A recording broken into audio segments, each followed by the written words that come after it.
they do me jet. Get some things with the put on my head, I swear. Now you the cool in my stress, so yeah. Make we go December. But some liquor, they do me jet. Get some things with the put on my head, I swear. Now you the cool in my stress, so yeah. I'm in a big mood. Girl, I dey feel you. I know say I love cause passing money, but I still want you. I'm in a big mood. Girl, I dey want you. Now only you, if you cool to my body, nobody but you. Yeah. Every night I go dey rock your body. Baby girl, we go dey no solo. Nobody fit tell me to leave my baby. Bend every night if it turn to baby. Me and you, when you wake up, girl, you splashing on me. Yeah, look like sweat all on me. Like the design you be dripping on me. Maybe that's why I don't feel it. Yeah. Oh, I'm in a big mood. Girl, I dey feel you. Something wake up cool in my body. Tell me will do. I'm in a big mood. Girl, I dey feel you. Something wake up cool in my body. Tell me will do. Make we go December. But some liquor they do me jet. Get some things with the put on my head, I swear. Now you the cool in my stress, so yeah. Make we go December. But some liquor they do me jet. Get some things with the put on my head, I swear. Now you the cool in my stress, so yeah.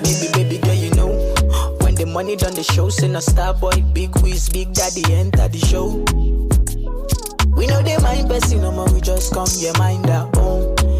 I'ma walk, but I'm like 20 standard, yo. We know they mind person, we not gonna keep us in your body. Baby girl, we go dey no solo. Nobody fit tell me to leave my baby. Bend every night if it turn to baby. Me and you, when you wake up, girl, you splashing on me. Yeah, look like sweat all on me. Like the design you be dripping on me.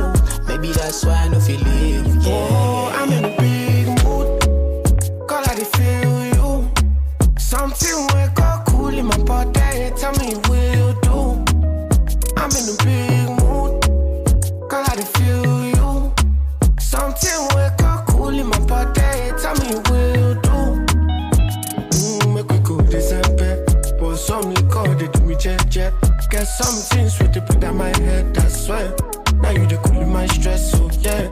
Make we go December. But some liquor they do me jet. Get some things with the put on my head, I swear. Now you the cool in my stress, so yeah.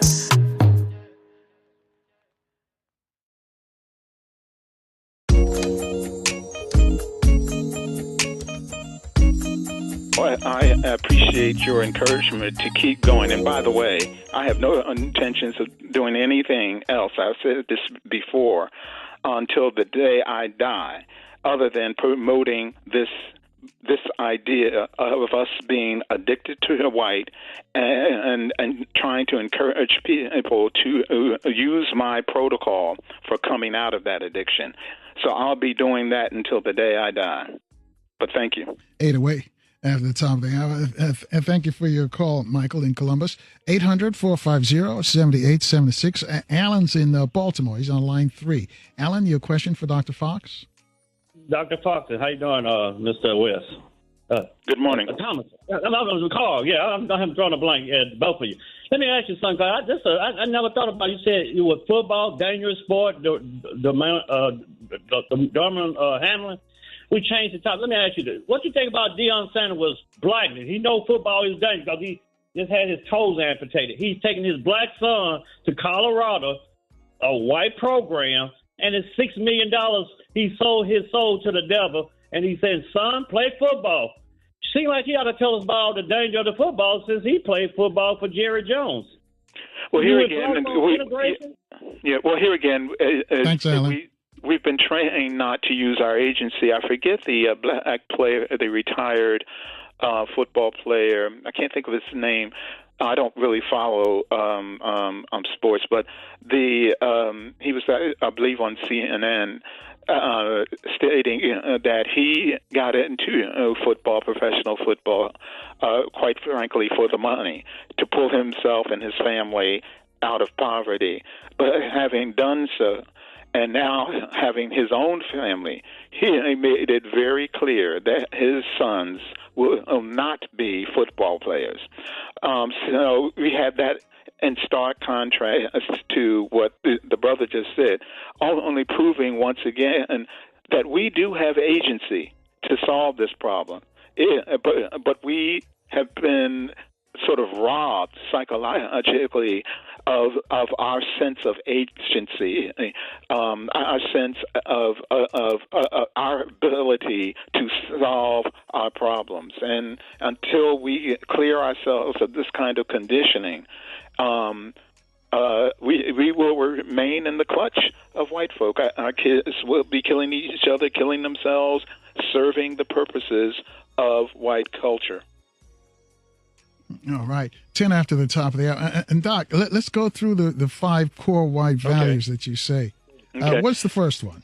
Well, as I say, I always try to begin with the idea first that we are, as I have said in the book, we have become addicted to a white value system that has implicated us in our own oppression. And until we confront that, much of what we do, if it has any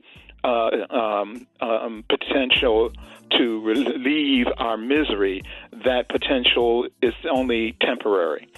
So the first white value that I talk about is that everything white is good, superior, or valuable, and everything black is bad, inferior, or worthless. We see this in the way that we treat each other as opposed to the way that we treat white folk. As I said, once again, we're willing to make money for white folk, a lot of money for them, put in our own bodies and lives on the line to do that. The same thing, replicating in the sense of repetition compulsion, replicating what we were forced to do on the plantation, put our bodies, work ourselves to death for the gain of our white oppressor. So we're still into that mode. White value number 2, I'll just abbreviate. We put things, money, and the things that money buys above relationships. So we're willing to sell poison to each other, so-called drugs, or even bad food, and many other instances in which we put things above our relationships, particularly to each other.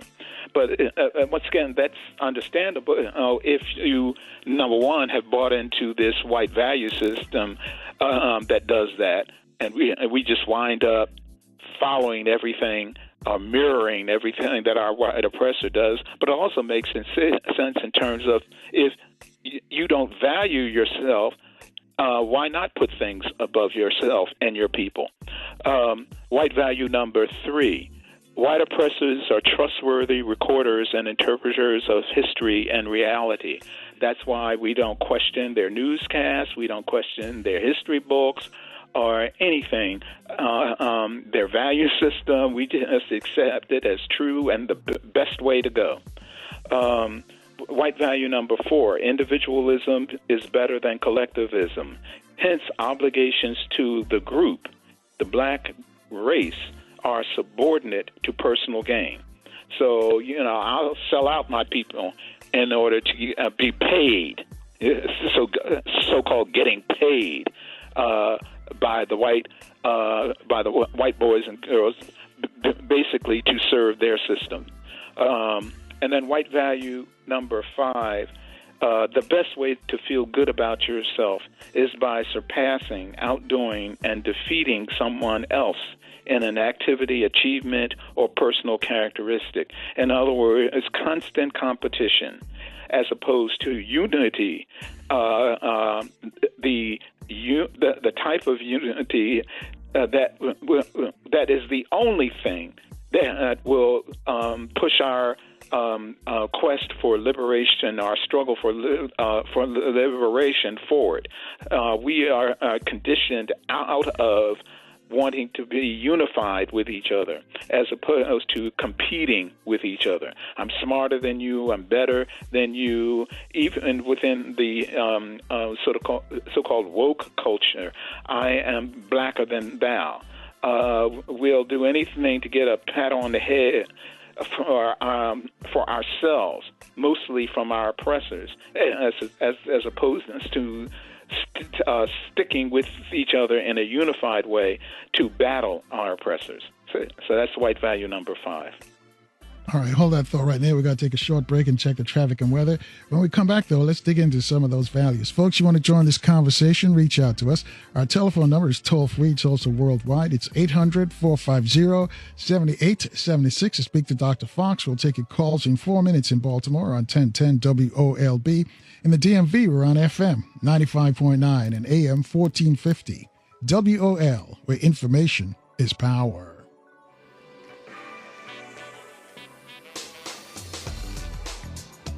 And good morning once again, family. 22 minutes after the top of the hour with our guest, clinical psychologist, Dr. Jerome E. Fox, who's known for his best-selling book, Addicted to White, The Oppressed in League with the Oppressor, a Shame-Based Alliance. Before we go down to the 5 core addictions, Arnita's calling from Riverdale's got a question for you or a comment on line 3. Arnita, you're on with Dr. Fox. I am calling about the Golden Globe Awards that aired last night. Yes, ma'am. They didn't air because of the lack of diversity in the audience as well as the awards giving out. Last night, we were overindulged with black faces. Happy to see it, but should we fall for that? Also, what about the homosexuals? All those gay guys, our black men up there, and the host, Gerard, whatever his name is Carmichael. Carmichael. He was like proud to say, "Yeah, I'm gay now," just like Niecy Nash. And then the guy with the robe, the long gown on. I mean, it wasn't embarrassing, but must we flaunt it? There are young people watching, and then they're always saying the white guy, the white director who won, a very intelligent man and smart man to make all those movies and shows. But why should we accept the fact that now we're in the soup? We're in the soup. We're still lumping up, though. We're not really accepted, I don't think. Should we be happy about the fact that there were so many black actors and actresses honored last night? Or should we just say, yeah, let's throw us some bones? What do you think, Dr. Fox? Well, it's funny because literally you snatched my next thought right out of my head. This is, in my view, at least directly related to white value number 1. Everything white is good and superior, and everything black is bad. For those who have the book, I discuss this whole Hollywood nonsense and award-giving nonsense, in particular, on page 71.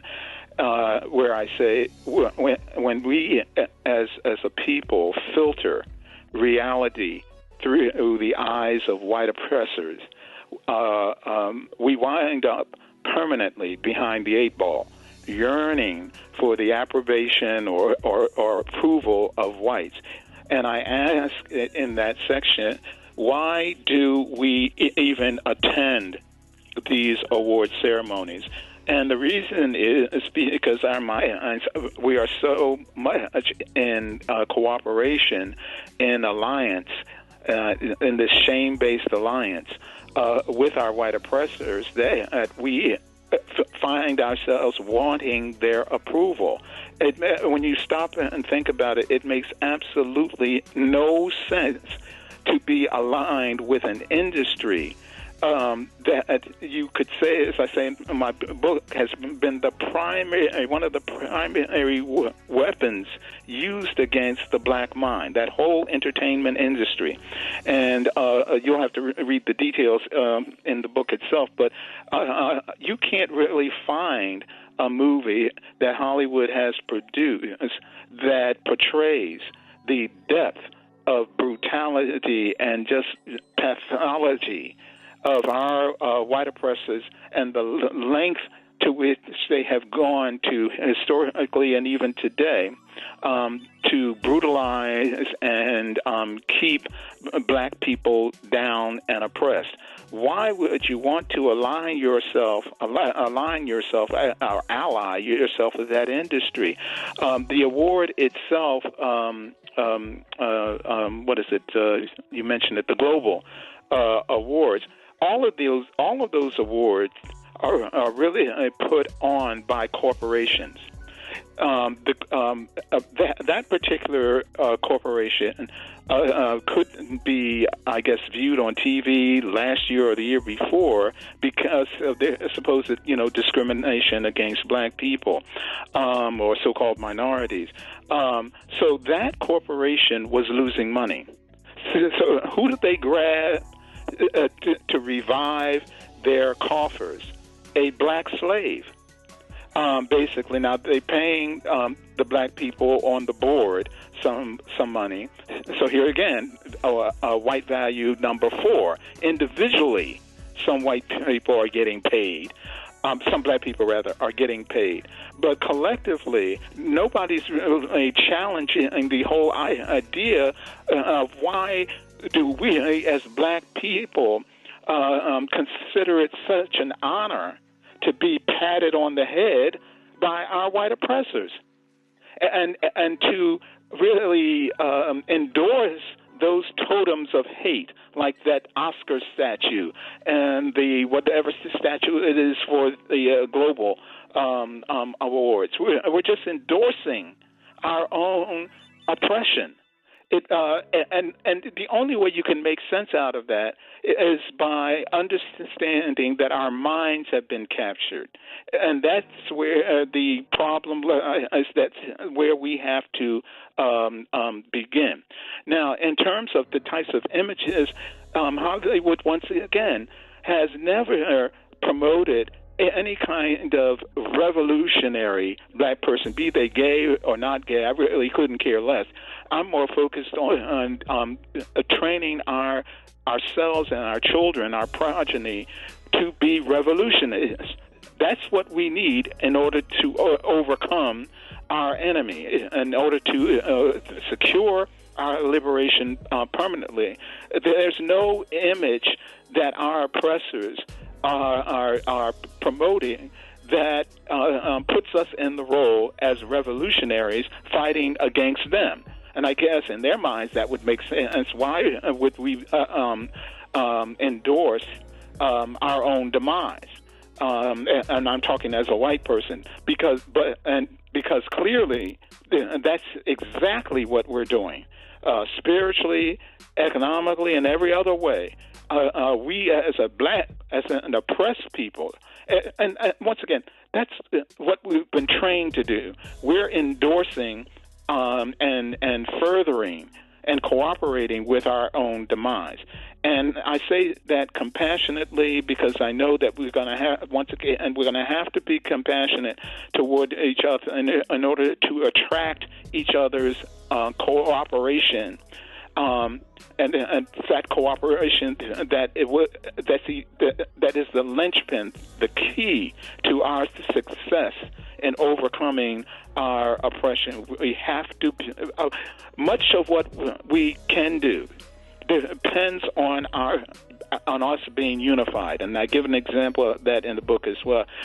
Practically any boycott or crippling of this white economy that we could do would have to be done collectively. But we've been trained out of a collective mindset. You say we to some black people and say, what we are you talking about? But these are all things that are corrigible, that we can correct it if we're willing to work together to overcome these 5 white values. And the thing that you just mentioned is a clear example of a white value number 1. I don't understand why a Denzel Washington or some of the other stellar black actors and actresses would even want to be, if they have any understanding of our history, and particularly the history of that propaganda machine we call Hollywood, how they would ever want to be seen getting a pat on the head from those people. I don't understand it except in terms of them being severely addicted to white. All right, 29 away from the top. But Doc, they know that if Denzel doesn't do it, if Carmichael, the guy who was the host of the Golden Globes last night, they can find another black person to do it. Well, let them find somebody else. I mean, it's a gradual, step-by-step, one person perhaps at a time. If a Carmichael doesn't do it, yeah, they'll get somebody else to do it. Maybe a Denzel will do it, but maybe a Carmichael might inspire another black actor not to do it.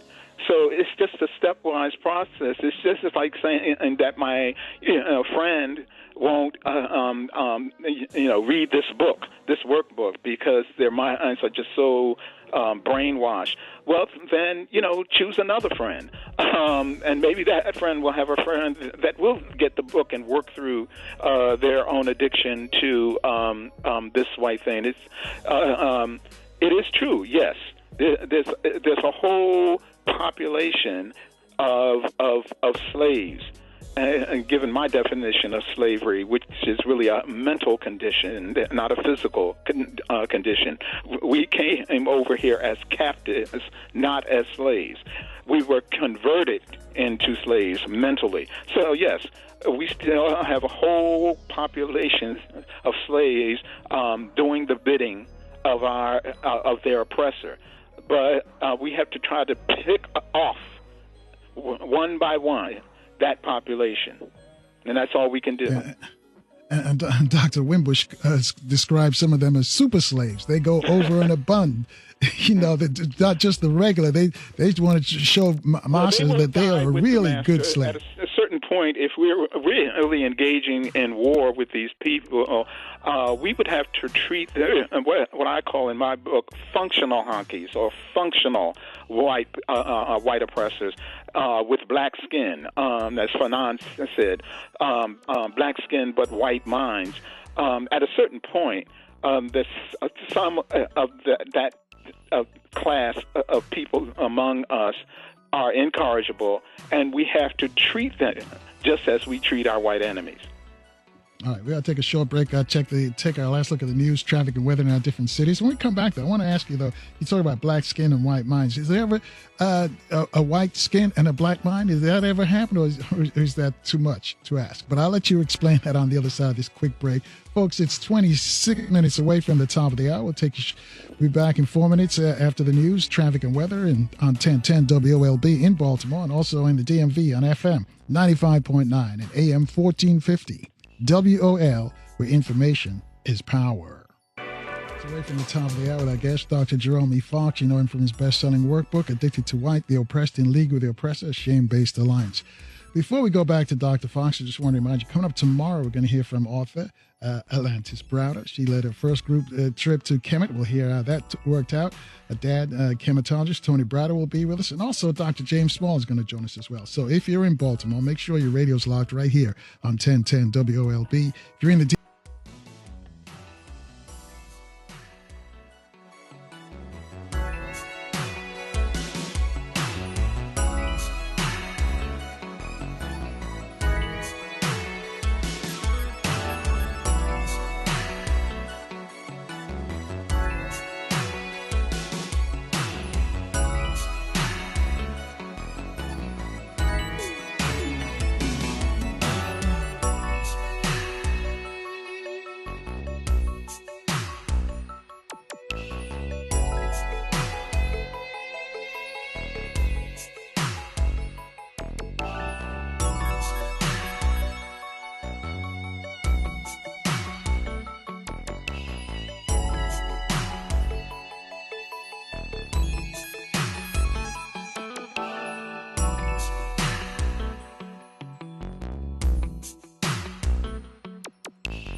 What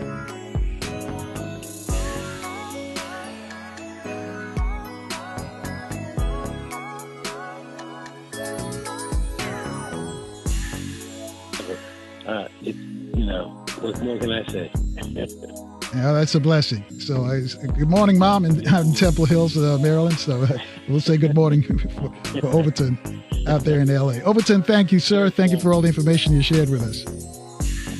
Well, thank you, guys. I appreciate it, Carl. All right, that's Overton Wilkins. He's a marketing and messaging expert. Now let's turn our attention to the master teacher himself, Brother Ashra Kwesi. Brother Kwesi, Hotep, welcome back to the program. Hotep, Brother Carl. Honored to be on the program. Again, like I said before, brother, I'm just trying to add to the pieces, like I said, I don't consider myself a master teacher, but just doing the best I can with this information. Like I always say, we got a mirror, you put it up to your face, you can see your face. Somebody knocks that mirror on the ground, it breaks up into many pieces. So we can't pick up one piece and say, I got the answers. So there's many pieces down there, so we all got to contribute to telling our story and reconstructing us as a people, Brother Carl. Why do we need to tell our story? I mean, Overton just went over about the messaging and the marketing of phrases and stuff like that. But why do we need our own, have to have our own resources to tell our people our story? Well, if we don't tell our story or know our story, then people can commit all type of atrocities on us. Okay, they can commit genocide on us when people when they don't know who they are. So this is the importance of knowing ourselves. As you know, our Kemet New tour, we call it Know Thyself. That's what it's all about. So again, when we see other cultures and people in this country, they have their own culture, they have their own history, and that's what keeps them and makes them a people. In fact, we see all these different, as the brother was just talking about, the advertising and how they got us out there buying things and promoting things on the television and 90-inch TVs in front of our living rooms. So they're constantly talking about their history. They're constantly talking about their story. When we see the holidays, it's all about it's a European story. We're totally oblivious. We just participate in it, but yet we don't gain anything from it. But we just run out frolicking like was getting ready to come up. The Thanksgiving Day, I call it Thanksgiving because that's what it was. They took this land off the indigenous people and created mass genocide, put syphilis on their blankets to kill them off. And so here you have to now, this whole Thanksgiving, as I refer to it as, okay, it wasn't any kind of giving going on. And so people sit down at the table and start to eat from the terrorism that took place of these so-called pilgrims. Okay, there's nothing pure about them when you read the history of what they did when they came here, even to the indigenous people. So again, they're celebrating even how they committed genocide on another people, Brother Carl. So again, we have to know who we are as a people, and that's been the biggest fear. That every time we start to talk about our story, then you have people rising up. There's a lot of times many people who have these holidays and so forth, a lot of things that were literally plagiarized from African people and corrupted. The spirituality and our black divinity was all corrupted and then desecrated. And then we can't see our own divine image. We just see our image and representation from what Europeans have portrayed to make sure that we would not see ourselves in a positive place and then not even wanting to know our story, Brother Carl. Yeah, and hold that thought right there, Brother Kwesi. We got to take a short break. Just trying to wake up here, brother. Yeah, you'll be up by the time we get back from this break. We got to check the traffic and weather in our different cities. Because I want to ask you about Know Thyself, because that's the item that you use, and how can that help us? Folks, you want to join us? You want to speak to Brother Ashra Kwesi? Reach out to us at 800-450-7876, 15 after the top of the hour. We'll be back in 4 minutes with Brother Kwesi right here on 1010 WOLB in Baltimore. In the DMV, we're on FM 95.9 and AM 1450 WOL, where information is power. And good morning again, family. 21 minutes after the top of the hour with our guest, Ashra Kwesi. and you got a question for Brother Kwesi, reach out to us at 800-450-7876. You know, Brother Kwesi, we're talking about messaging and marketing with Overton previously, and somehow the message just got out with some of our young people that what you do, the history that you talk about, they don't want to have no parts of it. You know, they just think we shouldn't be having the discussion. There's just a total waste of time. It's reflected too on some college campuses where black students refuse or don't want to do African studies. How can we turn this around? How can we show people that it's beneficial if they know themselves? Well, Brother Carl, we've been going through vicissitudes over the years in terms of when our consciousness becomes high about who we are and we start to study who we are, then there's always an attack. And in fact, I remember back in the 80s when the whole African-centered movement was coming on real strong, okay, especially with the Grand Master teachers who were out there like Dr. Ben and Dr. John Henry Clark, peace be upon them, and Dr. Cheikh Anta Diop, and so many who were out there at that time who were teaching us about our history, and Dr. Ben taking brothers and sisters back. That's how I started going back to Africa, traveling with him. Started in 1981 and now 42 years nonstop. So I was one of those young people who did not know. But when we have the proper teachers out there teaching our history, not somebody outside our race, now you have in African studies and so forth, you got Europeans teaching African studies.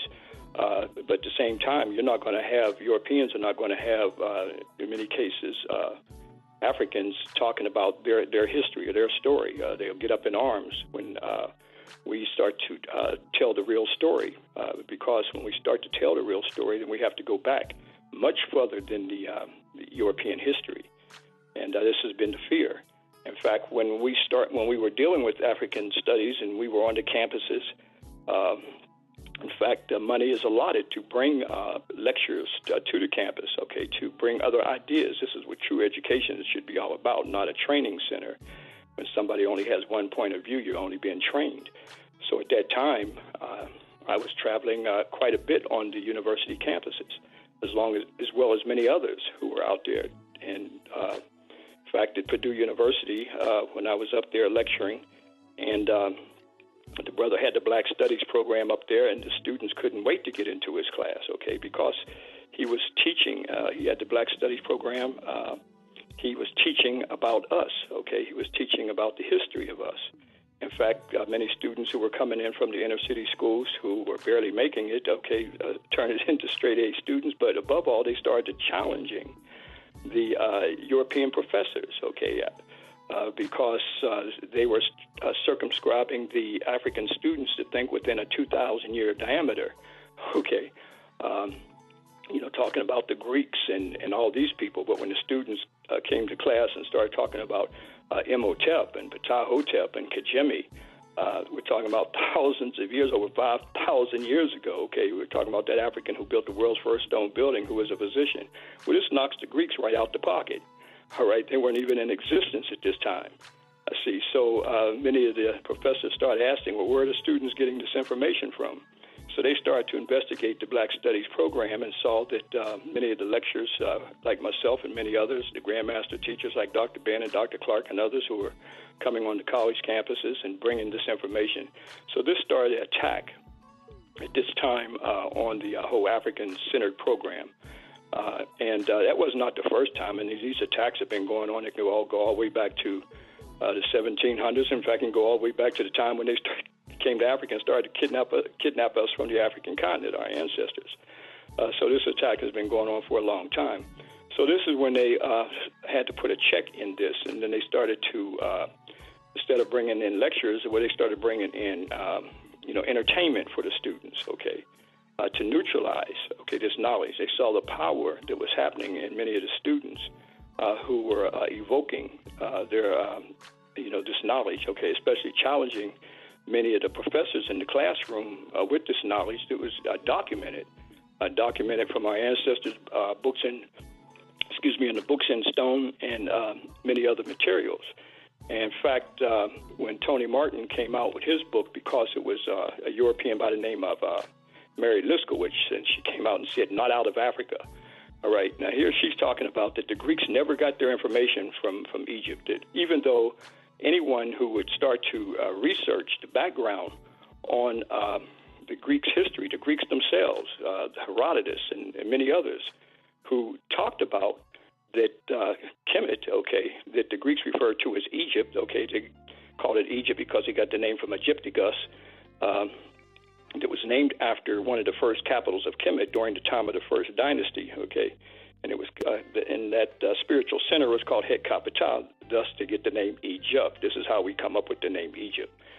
Kemet is on the temples. I revealed that to our groups in doing the field research. It literally means black. In fact, Kemet Nu means black people. In fact, we use that term Kemet Nu. And this is in the most ancient language called the Medu Neter. But back to what I was saying, Mary Liskowitz, she comes out and puts out a book, Not Out of Africa. Okay, so this was an attack to neutralize, okay, the whole African-centered knowledge that was coming on to Dr. Ben, what he was dealing with in his great works, African origin of major Western religion, African origin of civilization, a black man of the Nile, and many others, okay. So Tony Martin came out with his book, The Jewish Onslaught. And in this Jewish onslaught, he talks about how the fear, okay, that by us going back thousands of years before the Europeans, now they have to rewrite the books, rewrite the textbooks. After all, National Geographic even came out, Carl, and they even said that every time we kick over a rock in Africa, we have to rewrite the textbooks. But the problem is the rewriting of these textbooks. That would mean that we're dealing with thousands of years of history before the Europeans were even on the scene. Okay, so we're dealing with, chapter after chapter, and here we have, if we deal with this like a ruler, we're talking about, we're dealing with all the way down from 1 inch down to 11 and a half and less than that. When we deal with the Europeans' history, they're way down at the end with hardly any history at all.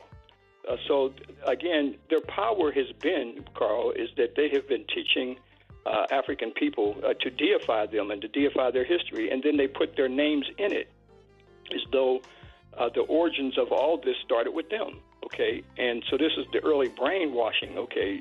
Like I've said on many occasions, you go to school and you learn the Pythagorean theorem, you see, but what happens when you come and have knowledge to show where Pythagoras came to Kemet to study for 22 years? And this is how this came up with that theorem, because he learned that theorem from the Grand Master teachers in Kari Hebs of ancient Kemet who have been studying this for thousands of years. So this has been the problem. And then worst of all, we started to the little institutions that we started to develop, we developed them in evoking their names. Like I was on here last time I was on here, I was talking about you have Masons calling the Knights of Pythagoras, and they're teaching young people, the Knights of Pythagoras and all the who are coming through that order and deifying these Europeans. So they know that how the fact that they have now taught us to deify them in this white idolatry. Well, what happens when you break that? What happens when you start to see your own ancestral history, okay, this thousands of years before theirs? Then you don't have this white idolatry, meaning or worshiping white people anymore, okay? So now you start to bring on that power. When the Nation of Islam came out with their book, The Secret Relationship Between Blacks and Jews, okay? Again, so here they were bringing this knowledge forward. Everybody was bringing this knowledge forward, and this became a fear that the power of this knowledge. So we see that this has been going on for a long time. So anybody who tries to tell that truth, then they're always attacked. I know just recently the big news now is with Kyrie Irving, okay, with the whole anti-Semitism. I think you brought that up right before I came on here. And I think the biggest thing is that they fear the fact that once one starts to do just a little bit of research, they can't use that term, okay, anti-Semitic, when these Europeans are Ashkenazim. And Ashkenazim, where are they from? They're from the Caucasus. Anyone who can go and read the book, Arthur Koestler, The 13th Tribe, can give a history about the whole European Jews' origin. okay? And even if you want to use biblical references, okay, to the fact that even though this is an allegorical mythology, in fact, it's an allegorical racist myth, okay, that they actually created with this whole Noah story, right, and the fact that Noah being naked and drunk and so forth, that when Ham saw him, he chuckled about it, and then after he sobered up, then the story is told. We are told that God said, "Cursed be Ham's offspring," okay, meaning the Canaanites and so forth. But Noah has 3 sons, okay, it's Ham, and then also we see Japheth, and also we see what's the other one named Shem, okay. Japheth being the youngest of the 3. Now, if you look at the Genesis story and see that Japheth's son was called Gomer, okay, and who is Gomer's son? Okay, this is Genesis in chapter 10. Gomer's son is Ashkenaz, okay, and this is in the area of Togarmah, okay, and Javan. Where are these areas? These areas are in the Caucasus, okay, the Caucasus Mountains of Europe. So when we start to look at this whole anti-Semitism, then you're looking at now the origin. They want to claim an area, okay, and have an identity, not from Europe, but from the area of which was previously Canaan, that is now called Israel. So again, Brother Carl, this has been the biggest fear, okay, that we start to dig down deep into the origins of these things, and we start to see that by using the term anti-Semitism, that they cannot use that term. Being Ashkenazim European Jews, that's who they are. Okay, they have no relationship with the Semitic people, even though this is an allegorical racist myth. I say it's an allegorical racist myth because, they create that curse story, okay, on the land of Canaan, okay, which is an area which is a black land at that time. Right, and hold that thought right there, Brother Kwesi, because we're going to take a short break and check the news, traffic, and weather. I think the main issue is that they don't want to have this discussion. They'll try and shut it down. Correct. Right. 26 away from the top there. As I mentioned, we got to take a short break so we can check the news, traffic, and weather in our different cities. Folks, you want to join Ashra Kwesi, reach out to us at 800-450-7876. Your phone calls in 4 minutes on 1010. WOLB in Baltimore. In the DMV, we're on FM 95.9 and AM 1450. WOL, where information is power.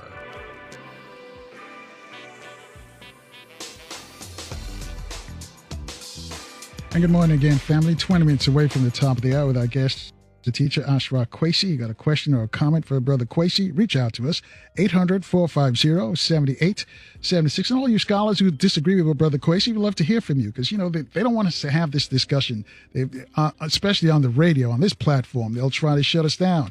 And I got to tell you, folks, you could keep listening because you got some folks in this business who are scared to have these discussions. This is about us. This is about black folks. This is what we are. And this is, if we can't discuss it here on a black radio station, where can we do it? So anyway, having said that, just want to remind you that tomorrow is Friday, and we give you another chance to free your mind. Reach out to us on Open Phone Friday. Hit us up at 800-450-7876. Again, we start at 6 a.m. right here on 1010 WOLB in Baltimore. In the DMV, we're on FM 95.9 and AM 1450 WOL. All right, Brother Kwesi, help some of our folks free their minds because they're afraid to have these conversations because they got Jewish friends who are upset, and they've already, as Overton told us, they've already framed what anti-Semitism is, or who's a Semite. So you've got to fall inside those brackets. But if you think differently, you're going to get attacked. So I'll let you finish explaining to our audience, so maybe they'll have some more information how I can use it. And please don't, every time you hear it, folks, what you're hearing, that's just what's happening to Kanye and Kyrie right now. Whatever they said, they get shut down. And we have some folks who look like us who go along with it without even doing their research. And Brother Kwesi has done the research, and he's presenting the argument for us at 18 away from the top of the hour. So I'll let you continue, Brother Kwesi. Yes, Carl. When these things come up, we look at it like it's a first-time event. And as I was saying, it's not the attack on Curry. I mean, these are ongoing. I mean, I remember the time I was attacked, okay, along with Dr. Ben and Dr. Clark, this European Jew named Mailer. He put me in an honorable position. He put me there right with the Grand Master Teachers and wrote up a big old report back in the early 90s They saw how we were moving the students at that particular time, and how the whole movement was taking place at that time. A Public Enemy was coming out with a positive rap, and KRS-One. See, so again, when we see how did this thing change? Okay, how did the lyrics change and everything? All right, and who are paying these young rappers? Okay, to say some of the most decadent things. Okay, and creating genocide lyrics to continue the killing of each other out there in the streets. You know, I mean, these are things that we have to look into, and the fact that they control the music industry, as they have Kyrie. I think who was the other one? Kanye again. I mean, he had brought these things up, but again, we can't just look at this as a first-time event. Okay, I could go all the way back to again in early 1990. When Dr. Ben was attacked, and in fact they got, what's his name, Henry Louis Gates, okay? He was on Newsweek, and he's saying, beware of the new pharaohs. I mean, this was what Henry Louis Gates said. So you see, Henry Louis Gates, you know, he was the one that they picked to be out there to talk about African history, and then, of course, saying that, putting out there that, well, Africans sold Africans into slavery, okay, not looking at the fact that the institution of slavery itself. Africans did not build those slave ships. When Diago Diaz and Bua came down the west coast of Africa, these were European ships, okay, that brought Africans across the Atlantic Ocean, okay. They brought in guns, okay, and the Gatling guns and cannons, and also rum, all right, to create chaos and havoc in the kidnapping of African people. And what do we have out here in the streets today with our youth? Okay, we have what? Drugs and guns, okay. So the same method is still going on, Brother Carl. So they've always gotten, there's a lot of agents out there, okay, among our people who work for them, okay, and attack African scholars and attack the scholarship, okay, and the research. I mean, Dr. Ben, he told me, we've got to do the field research. We can't depend on National Geographic and discover anything. They're not going to discover nothing for us. When they reveal this information from the great monuments and temples, they're not going to tell us about us on these temples and monuments, okay? They're going to distort it and corrupt it, so we can't get in cahoots with these people to think that they're going to tell the truth when they start to do digs and so forth. When I'm over there, I see all these European archaeological teams in the West Bank, okay, over there digging. They're not going to research this information for us. They're not going to reveal it from the African scholar's perspective. All right, these Egyptologists are not going to accept Dr. Ben's work or Dr. Cheikh Diop's work. So again, and then you have the self-hatred, okay, that is still deep, okay, in some of our people. I've had one scholar that's constantly attacking the African scholars, like Dr. Ben and Dr. John Henry Clark, and also Dr. George G.M. James. I mean, serious hatred, and it's out there on the circuit.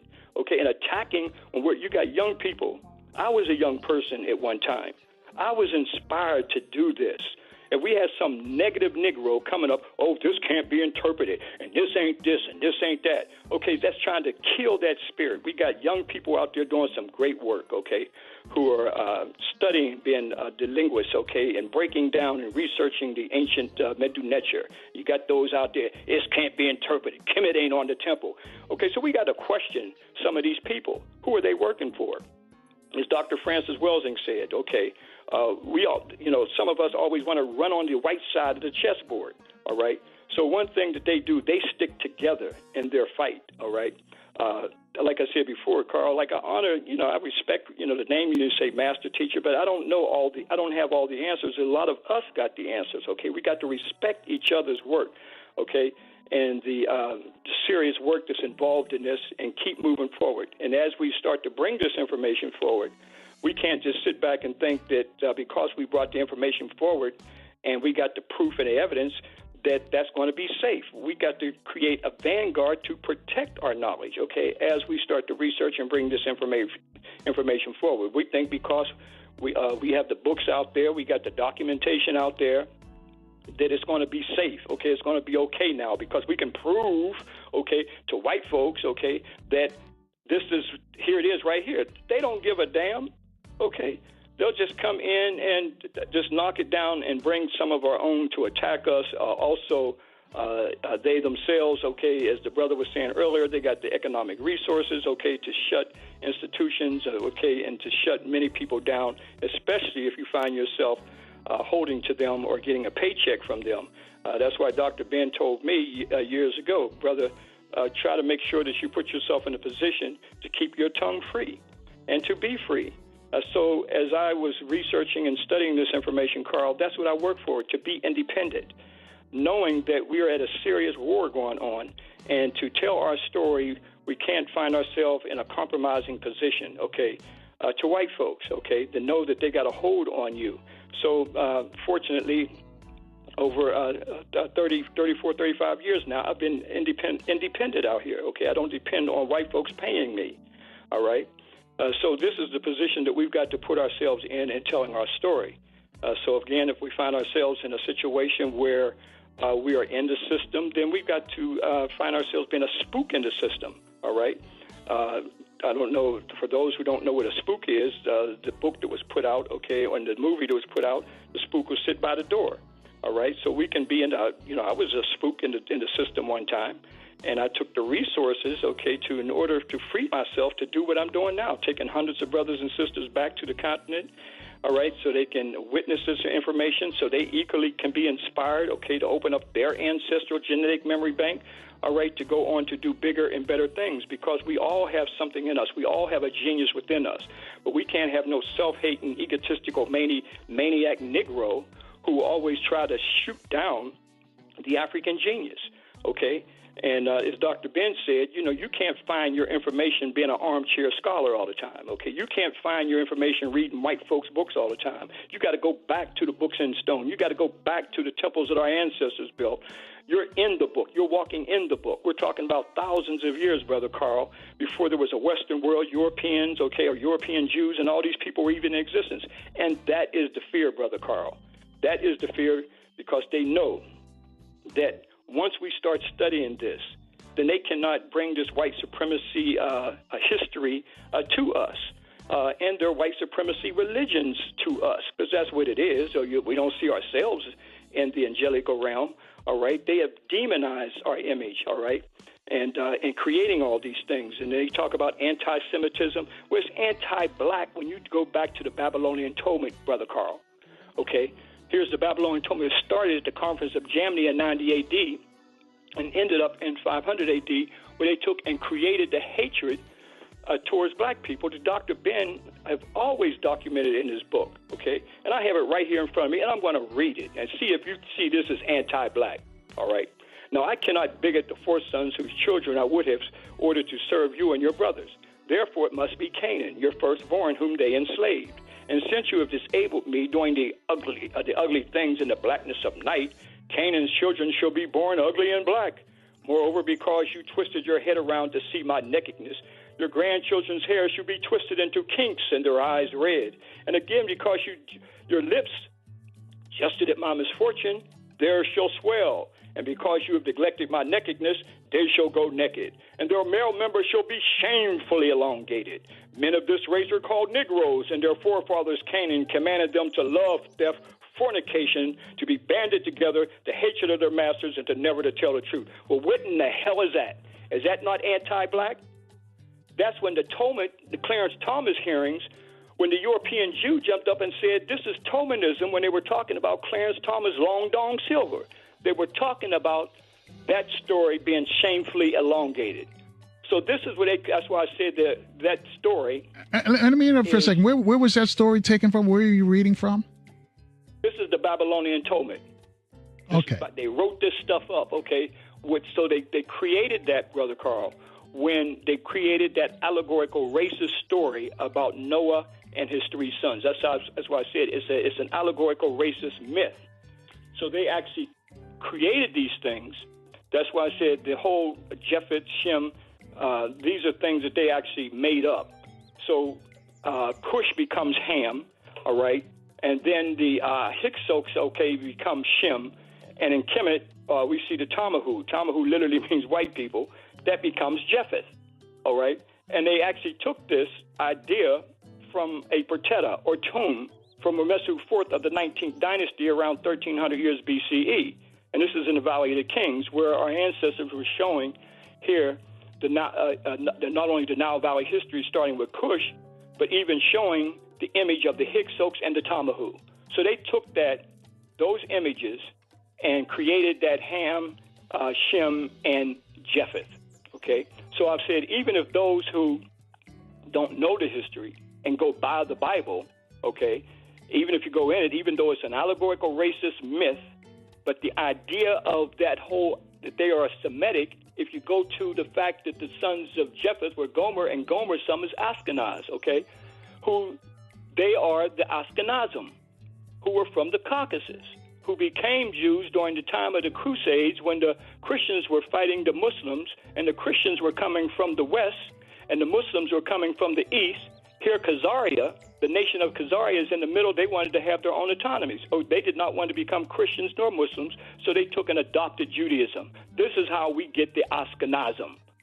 So the fear is, as we start to deal with this history, and they know that many of us are still oblivious to our own history, okay, much less their history, that we would find that they can't, use this term anti-Semitism when they're not Semites, when you look at the origin of their beginning. And that has been the fear, Brother Carl. So when I and hold that thought right there, Brother Kwesi, because we got to take a short break here. I'll let you finish up on the other side. Folks, you want to join this conversation? A lot of folks are tweeting me agreeing, but you want to get on the air and tell Brother Kwesi that you agree with what he's saying? Reach out to us, 800-450-7876. Don't be scared. We'll take your calls in 6 minutes right now. It's 6 away from the top of the hour on 1010 WOLB in Baltimore, and the DMV. We're on FM 95.9 and AM 1450. WOL, where information is power. And good morning again, family. A minute after the top of the hour. Thanks for rolling with us all this morning. Our guest is the master teacher, as we like to call him. He won't. He says he's not going to, he's not going to endorse that title, but we're going to give it to him. His name is Ashra Kwesi, helping us out here. He's going to be in Baltimore, by the way. He's going to be in Baltimore this weekend. He's going to. Well, let me see where he's going to be. He's going to talk. He's going to speak about the African origin of Christianity and the origin of the Christmas holiday. And it's going to be at the TNAT Holistic Wellness Center. That's on Hartford Road in Baltimore, and that's this Saturday. It starts at 7:00. So we'll tell you more about that as we go on through the program. So, Brother Kwesi, I'm going to let you finish your thought. No, I lost my thought, Carl. What was I saying? Well, you would give us people who want to know more about this. I think. Let me say we have to go. Let's go back to Tony Martin, peace be upon this great brother who wrote the book, The Jewish Onslaught. Okay, so people can catch up if you don't know what's going on, and go and get the secret relationship between blacks and Jews. In fact, Brother Irritated Genie just put out a powerful book called Jews Are the Problem, right? A powerful book that he put out. So, we've got to start to do the research, because what happens is, we look at this as been a first-time attack, and these things have been going on. And even though I can't even believe it myself, okay, that was 32 years ago when we were attacked in 1990. In fact, Dr. Jeffries, when he had to wear a bulletproof vest around the country during the time when the Jews were attacking him. And that's why I hate the fact that when the time, peace be upon our Grandmaster Teacher, Dr. Ben, when he made his transition, and then you had this Jewish white guy, and that's the other thing. See, they use the term religion, okay, Jews, okay, but in fact, they're white. These are Europeans. They're using the term, the religion of Judaism, okay, and hiding behind white and don't want to be identified with white. They're trying to take on this Semitism type of term. Like I said, they're more Japhites than Semites. Okay, when we understand that. But as I was saying, again, when we go back and see that these attacks have been going on for a long time, and we just can't look at this as just a one-time thing. But above all, the fact that when they have cursed or created these allegorical racist myths and curse stories on black people, they use that in the name of God. So some black people believe this, okay, at the pulpit. Okay, well, we're cursed, okay, because considering that they were brainwashed, okay, to believe this stuff, okay, that the Bible is the infallible word of God. Well, the reason why we're having these problems, some preachers say, well, because we're cursed. And when they just made this stuff up and spiritually shutting us down and also killing our own spiritual black divinity. when, in fact, many of the spiritual ideas that they took off these portretas or tombs of eternity that I have revealed, taking brothers and sisters back. You can see the beautiful black images of the spiritual realm that our ancestors are going into. Why do you see the black faces always chiseled out? So again, this is the demonizing and vilifying of our image. And they've used this in the name of God in the various religions that have come down to us, okay? Like Joseph Smith, okay, who wrote in 1830 that the seed of Cain is black. And then we go on to see that the blacks were destined to be the servants of servants, okay, in bondage to white people until God saw fit to remove the curse of blackness upon them. I mean, see, they use God, okay, in this whole story to brainwash black folks that these things were true. And the Mormons, okay, who saw black skin as a sign of God's disfavor, okay, and banned them and others, okay, to mix with African ancestors, okay. And then John Taylor, the third president of the Mormon Church, said that black folks are here on earth to represent Satan. And these people don't come up and talk about anti-Semitism, Carl, all right? In 1852, Brigham Young, the second Mormon Church president, said, God put a mark upon black people, which is a flat nose and black skin. All right, so when I used to talk about where Napoleon blew off the nose and you had Negroes coming out talking about, trying to vindicate Napoleon, that never happened. They've always had an attack on our phenotype, okay, as African people that I just read the Babylonian Talmud a few minutes ago.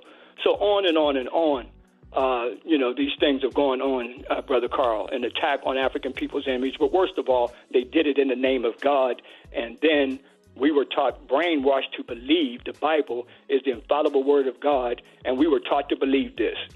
And then we wonder why, when we see our youth out here killing each other, and so easy to call ourselves all type of decadent names and everything else, okay, while a lot of these people who are in control of the music industry sit back laughing as we're causing genocide on each other.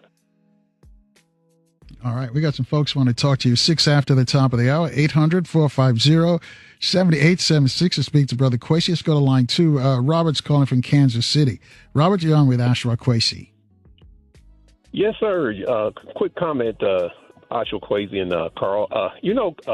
Ashra Kwesi and Carl, Kyrie Irving is not the first American who is of African descent to be disciplined for expressing an ideal. Well, that's what I've been saying, brother.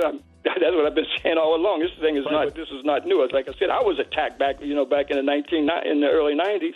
All right, from going to Purdue University and so forth, and inspiring and bringing knowledge to the brothers and sisters. Okay, so here Mailer wrote up a thing to stop me from going to university campuses around the country, as well as Dr. Ben and Dr. Clark and others. So that's what I said. This is not new. This is an ongoing attack. But every time attack happens, we act like it's a new attack. Well, what I was getting ready to say was that when I said that this is not the first time a black person has been attacked, remember earlier in the year, Whoopi Goldberg was suspended for 2 weeks. She didn't say nothing. For simply saying that she thought that the Holocaust was more about man's inhumanity to man than she thought it would be about race. Now, check this out, Brother Kwesi. The show is called The View. It's about a group of women sitting around tables expressing their viewpoint about world events. And you get a 2-week suspension for expressing your views about something that happened 80 years ago. But with Kyrie Irving, he never even gave an opinion about the documentary. All the thing he did was tweet out the title of the documentary, which was already being viewed and paid for on Amazon. So his Amazon is his thing. He had it up there selling it. And now Irving's going to give $500,000 to these people now. Okay, and now he's got to now get a whole Jewish. Then now they got to totally indoctrinate. He got a public whipping in front of us, just like on the plantation. We sit there and watch each other get whipped. Okay, so now not only is he going to get whipped, but now he's got to go into a whole European Jewish education system to now totally indoctrinate him into European Judaism. And I end with this because I know you got other callers, Carl. If Kyrie Irving would have made a disparaging comment about Jews or a religious organization that been mentioned in the documentary, I can see the NBA suspending him for 5 games about that, but he never did that. He never even gave an opinion about the documentary. So how are you going to suspend him for 5 games for just tweeting out the title of a documentary that's been viewed by millions of people and sold on Amazon? And I think that the NBA's union should step in and then say something about that. I'm out of here. I just want to get that out. Thank you. Right. You're right, 100%, brother. You're absolutely right. And let me just say this, Kyrie's suspension is supposed to be over this weekend. Actually, Friday will be the 5th game. So we'll see, because they said a minimum. You got to read through the lines now, folks. It's a minimum of 5 games. Carl, the suspension he has to go through, there's 6 points that he has to go through that they had up there that he had to do. All right? And if he doesn't do that, that's when the suspension. If he does that, the suspension is over. All right. Right, but a minimum, even if he doesn't do that, there's some thorough indoctrination he got to go through first. Right. So let me ask you this though: what advice would you give him? What advice would I give him? Yeah. Be a man and not do it. I wouldn't do it. All right. See, that's why we have to live a moderate life, okay, and make sure that you have your resources protected and so forth. I wouldn't do it, Brother Carl. All right. 10 after the top of the hour. Go ahead. What did he do? He just posted something that was already up there making millions of dollars on Amazon. And still is. And it still is. Right. And he gonna pay $500,000. Isn't it sort of hypocritical, though, Brother Kwesi, that they're making money off what he mentioned, but they're not trying to take it down, though, because they're still collecting money and the book is a bestseller as well. They're not going after the book or the movie. Right. So we got to look further into this. This is a message, okay, that y'all are not to say. You telling black folks, y'all not to say nothing. Shut up and be quiet, even though we got it out here. All right. 10 after the top of the hour. 800-450-7876. Michelle's joining us. Michelle's on line 4. She's in Washington, D.C. Michelle, you're on with Brother Kwesi. Hi. Good afternoon. Good morning, rather. I wanted to say first hello to Brother Kwesi and Brother Carl. Brother Kwesi, I went to Egypt with you and Dr. Ben in 1992. So it is great. Taking me way back now. I had all black hair back then. So I wanted to follow up on the other brother's point about Kyrie Irving. So this has been my axe to grind since the whole incident occurred. I'm an attorney, and when I hear news, I go right to the source. I want to hear what the original quote was. I want to hear the whole thing, because I know when I hear the snippet, it's not always what they say it is. So I went back and I listened to his apology. So I wanted to follow up on the other brother's comment about the posting. So the posting was one thing, but the apology was like insane. So the media took this position like either you're going to say either you say you're Toby and not Kunta, or we're going to bring you down. And I thought that when you listen to his apology, not the apology, but the when they did the interview and they kept asking him, they didn't ask him if he was an anti-Semite. They asked him, do you have anti-Semitic beliefs? And they repeatedly asked him that. And then he said, I can't have anti-Semitic beliefs if I know my history. And I thought that was so profound, because what they then said was that wasn't enough, that he should have said no to their response. But when we really look closely at what that really means, I mean, if you say, I can't be against you because I am with you, is essentially what he said, right? I mean, even in his apology, he apologized to his Jewish brothers and sisters. So if I am saying I am one of you or of you, I'm embracing your faith. And we call it a faith because we know Judaism is a religion, not a race. But if I'm embracing your faith, then I'm not anti anything. So I just thought, this is crazy, because if we pushed all the shiny objects aside, I think what we see the Jewish people exhibiting racism. Because if you don't like me embracing your faith, which is the ultimate compliment, then you're saying you don't like me. And you don't like me why? You don't like me because I'm black. And I think that's what's happening, is they don't want the black people to say that they're black Hebrews or identify with being an Israelite or a Hebrew. And that is like their Achilles right there. And it really is an axe to grind for them. I also wanted to make mention that I was listening to Steve Harvey one morning, and he said, I thought he brought up a really good point. He said, why is it that they are not attacking Amazon? Because Amazon is selling the book, the video, everything, right? But they go after one guy who posts a link, as opposed to the beast of the of people post industry stuff all the time. putting it out there. Right, exactly. So I just had to get. Michelle, before you go though, I got to ask you a question, Michelle. As an attorney, what advice would you have for Kyrie now? What are the legal issues that he can stand on? So that I thought was interesting, because when you asked Brother Kwesi that, and he said that he wouldn't do it, I right away thought, well, I don't know, as his attorney, because he's under contract. So, and when you're under contract, I mean, he'd have to look closely at his contract, and then he has to decide what he wants. Is the contract related to what the issue is, though? In other words, is the contract saying there, if you have anti-Semitic beliefs or whatever they're, is that part of the contract too? Okay, you're not supposed to say anything. If he decides that he doesn't want to participate in what they want him to do, that he has to look at his contract. I tell you what, hold on a second, Michelle and Brother Kwesi, because we got to take a short break here. We got to continue this conversation in a couple of minutes, because we got to take a short break here. It's 15 minutes after the hour, folks. Our guest is Brother Ashra Kwesi. Michelle is calling in. She's an attorney in Washington, D.C. We're talking about Kyrie Irving. What are your thoughts? Reach out to us at 800-450-7876. We'll take your calls in 4 minutes right here on 1010 WOLB in Baltimore. In the DMV, we're on FM 95.9 and AM 1450 WOL, where information is power.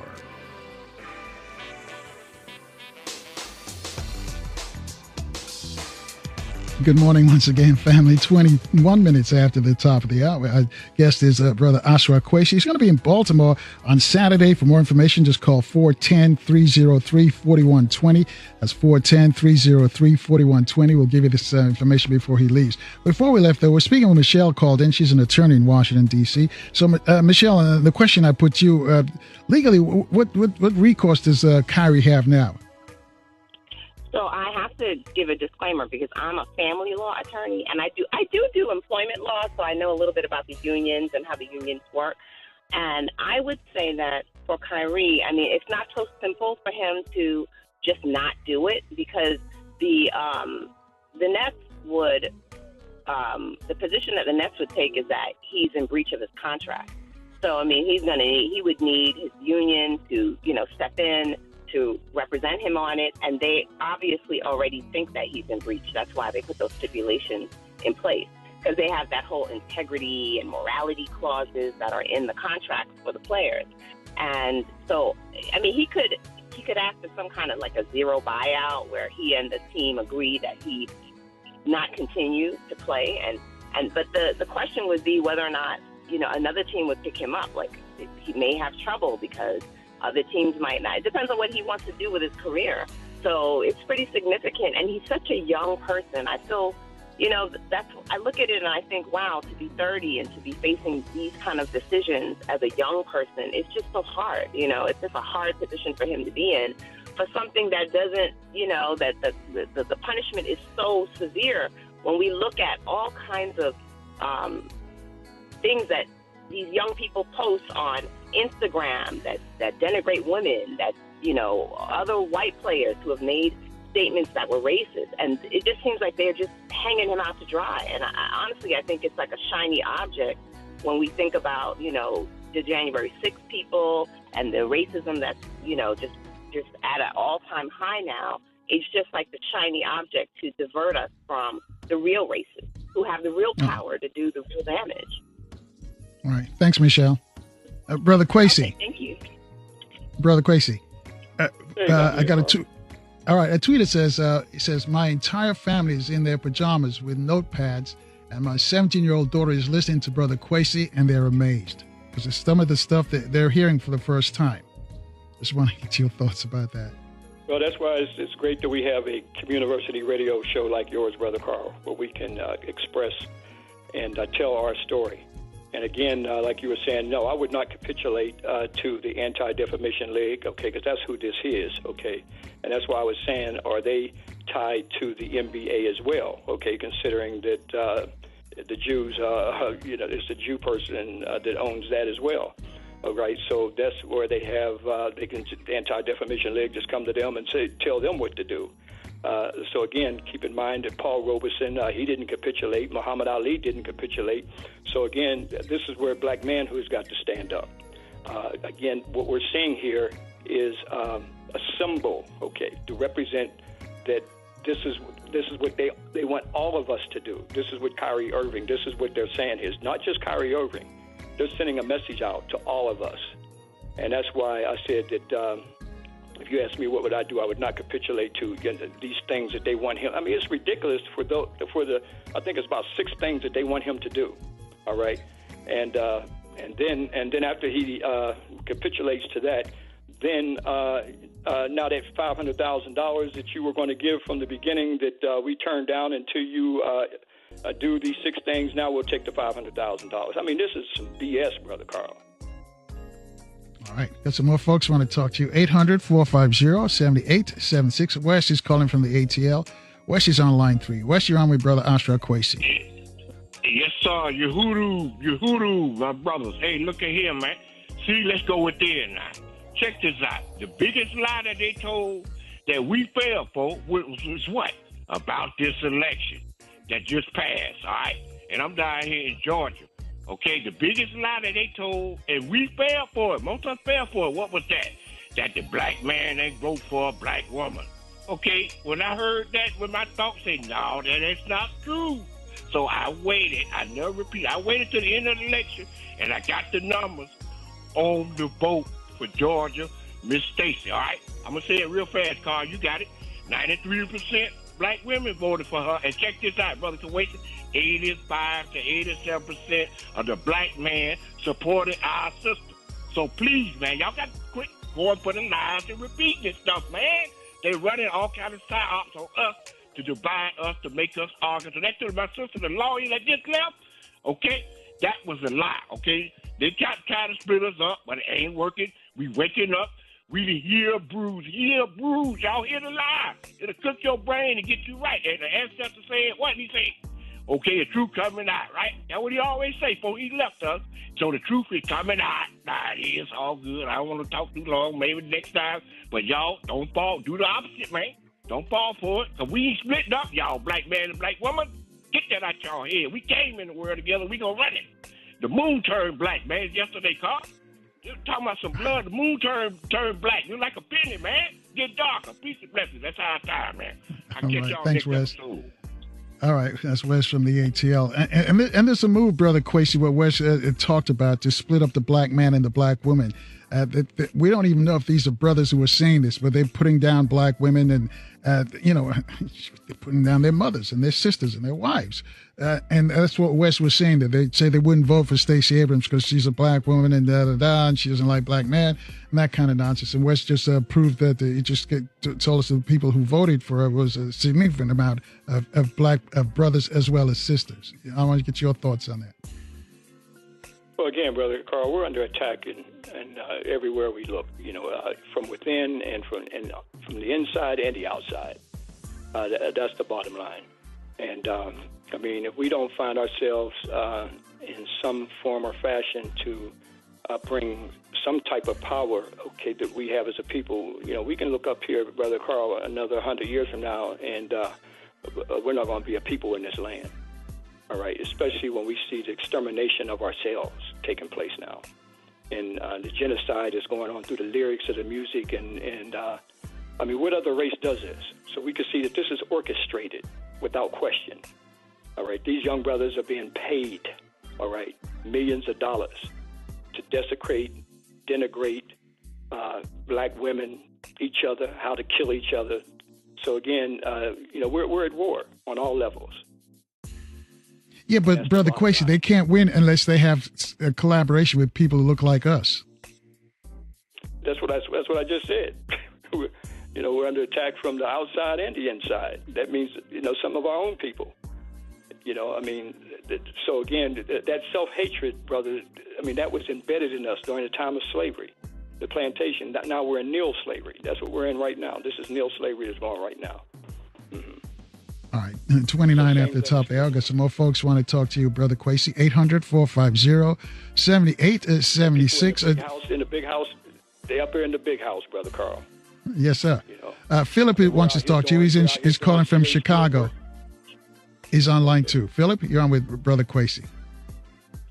Hey, good morning. Good morning. Brother Kwesi, I think Kyrie is a little confused. I've seen a picture with him. There's confusion there, brother, but he's under attack. We're looking at the thing is, it's like, that's why I said this is classic slave plantation stuff.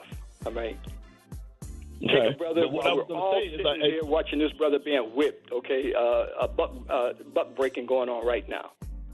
That's true. But what I was going to say, I seen a picture with him. No problem, sir. I seen a picture with him posted with Tony Browder.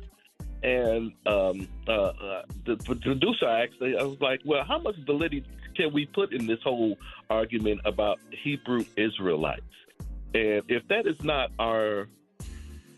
I guess the question is, how much validity can we put in the Bible towards that argument of the Hebrew Israelites compared to our ancient history of Kemet? Well, that's the fear. That's what I started off with. That is the fear. When we start to go back thousands of years and you don't find the history of these people. See, when we start to deal with our stories, African people, like I said before, when I talked about Tony Martin's book, The Jewish Onslaught, when I opened up with Liskowitz and Not Out of Africa, okay? Even their own scientists now, okay, anthropology, at one time they didn't even consider Africa to be the home of humanity, okay? They looked at Europe, okay? They even made a forgery called the Piltdown Man, okay, trying to make Europe the home. And then they saw the Java Man. But when they came into Africa, now we're dealing with millions of years, okay? We see, again, the early sapiens. Here we have a dog to 250,000 years. Now, you mean tell me the African people are just standing around waiting for Europeans and waiting for Europeans, Jews and others to come and tell us about God and religion, walking around? Well, when are y'all going to come? We don't know what to do. All right, insanity.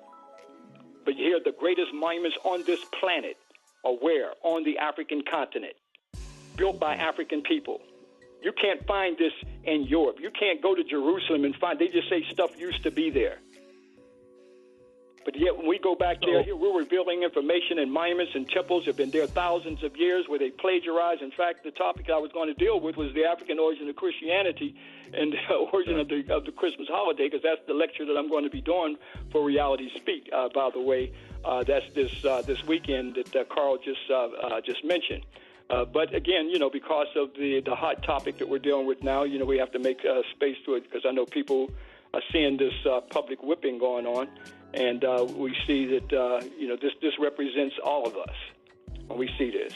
This is not the first time. Like I said before, there were professors and many people who were out there 30 years ago, and then when the attack came on many of the African scholars, some ran into the woodwork. Okay, they were afraid. All right. Why? Because they were afraid they would not get tenures, paychecks would be cut off. This is the same thing going on.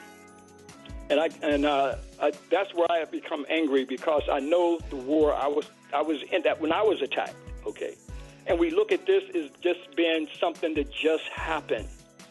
Okay, when in fact this is ongoing. They just wait a while, and okay, now it's time to attack some more black folks to make sure they stay in their place.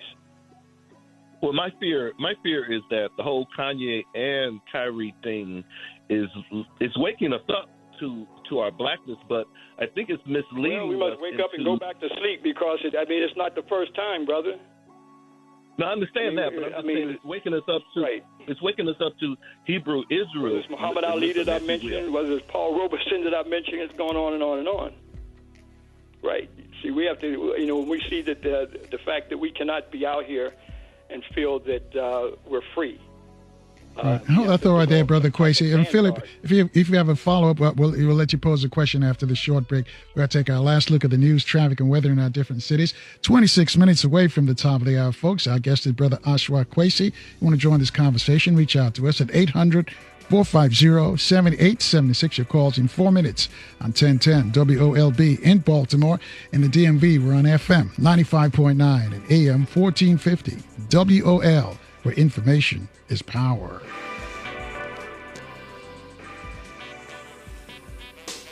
And good morning again, family. 20 minutes away from the top of the hour. Brother Ashra Kwesi, as I mentioned, is going to be in Baltimore this Saturday. We'll give you more information about that. Before we go back to him, let me just remind you that tomorrow, Friday, is another chance where we give you to free your mind, think for yourself, and join us for our edition of Open Forum Friday. We start promptly at 6 a.m. right here on 1010 WOLB in Baltimore. In the DMV, we're on FM 95.9 and AM 1450 WOL. All right, let's go back to Philip in Chicago. Philip, you have a follow-up question for Brother Kwesi? Yes, real quick. Dr. Kwesi, there's this whole thing about us being Jews, J-E-W. And then the other agnostic or Caucasians, whatever they call them, are Jewish. Is any of that real? All right, thanks, Philip. Okay, so are you saying were there black Hebrews? Is that what you're asking me? Is he still there? No, I think he hung can up. you hear me? Oh, he's still there. Go ahead, Philip. He's still there. Is that what you're asking me, brother? Or were there black the whole Hebrews or black? Yeah, I mean, there were black real Hebrews. Jews. There were black Hebrews, okay, but that's not the beginning of the story, okay? Again, when we go to even from the biblical account, right? That's why I say there's some things in the Bible we need to know, and there's some things in there that we don't need to know, okay? We don't need to know about Leviticus chapter 21, verse 18. If you got a flat nose, you can't give praise to God. See, attack on the African phenotype, attack on the African features. But again, we can go to Kings, and yes, we see Taharka. Taharka is a Cushite African, okay, in the Bible. He's saving Hebrews from annihilation from the Assyrians, okay? Taharka, is he a real person? Yes, he's a real person, okay? But we got locked down, okay, to the fact where the story that Jews built the pyramids. There's no story of any Jews building the pyramids. No story whatsoever. There were no Jews in Egypt in the fourth dynastic period, okay, building the pyramid of Ekek Khufu. Not at all. But yet Taharka, he's a pyramid builder. He built pyramids in Nuri. So, but that's why the fear is that these European Jews who are trying to claim, don't want no one else, okay, to claim any identity with the Jewish faith. Okay, they want to be the sole ones who identify with that religion. So by the fact that when some of the brothers, even though they're dealing with the Hebrew faith, and even though that's not the beginning, and even though they're dealing with that whole story, and most of us are indoctrinated into that Hebrew story because most of us think that the Adam and Eve story and these things are true or real, when in fact these things are corruptions from the ancient African spiritual system. It dates back thousands of years before that, okay? It goes back to our ancestors' Zeptepi creation story, Asar and Aset, and some of the things I was going to talk about, but we got off track when talking about other things. But I will be talking about the origin of Christianity and the origin of the Christmas holiday, which I feel this is a very important time, okay, to deal with these things because this is where we're thoroughly indoctrinated into white idolatry. All right, in my neighborhood right now, I got to deal with, here I live in a black neighborhood, only neighborhood I'm going to live in. And now you have black folks out here putting out white plastic babies, okay, and a white plastic male and female, and then now they believe that this image is the so-called Holy Family. See, this is where our problem is right here. This is white idolatry, see. Now, and that's sad, to see all this type of stuff all over the place, and the caveman from the North Pole, and black folks running through the mall and putting their children up on a big fat white guy's lap and saying this is Santa Claus and all this kind of stuff. And now Wisconsin banned it because this is when all the pedophiles come out fondling the children. All right, but this is madness, total madness. All about to pick up the gross national product, and now Black Friday, black folks going to be out there trampling each other down. So when things like this come up, okay, with the whole Kyrie Irving thing, okay, everybody's shocked. Okay, it's now it's a shock zone going on. Now all of a sudden there's a quick flash of a black wake-up call it's going to only last for a couple seconds, okay, until we're sedated again, all right, mainly through their holidays, all right, which is the thorough indoctrination. How can we find our own black identity and spirituality, and above all our black divinity, all right, deifying Europeans, okay, as white angels and white God and white Jesus and all this. You go to the church, you got the stain. I mean, this is the sad thing, right? I'm saying all this stuff together because I didn't talk about it. I know we only got a few minutes left, but I'm going to be getting deep into this in Baltimore this weekend for Reality Speaks. And for those who want to call for that lecture, I'm going to say it now, is 410-303-4120. And this is visual documentation from my field research to validate where here these Europeans came in and plagiarized many spiritual ideas and corrupted it, and to create this white idolatry, or literally worshiping a white people. All right. Thank you, Philip. Thank you for your call. 800-450-7876. Christian's in Malibu, and I think he's got an interesting question. He's on line 4. Christian, you're on with Ashra Kwesi. Is Christian there? Yeah. Can you tell me, when we were apes, the first generation of so-called humans, what were they called? I don't know if it's Homo. Wait a minute. Let's back that up. Did you say when we were what?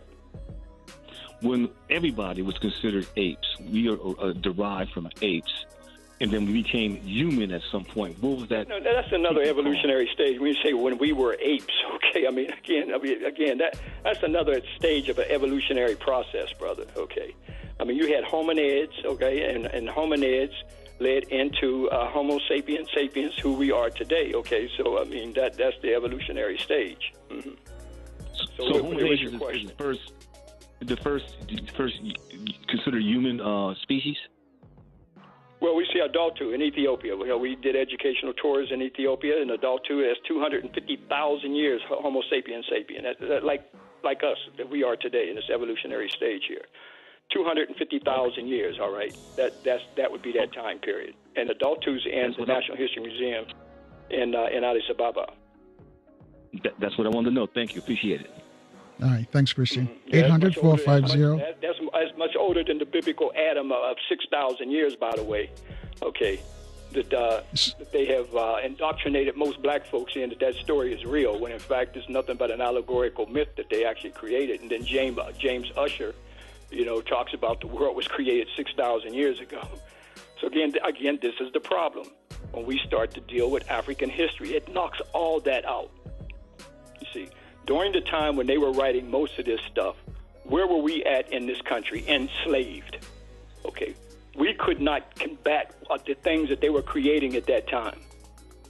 And during the time they were creating and indoctrinating, putting various doctrines together, okay, to institutionalize their white supremacy. So during the time when we so-called Emancipation Proclamation became free, all this stuff was already in the books. Our educational system, when we went into the educational system, this is what we got.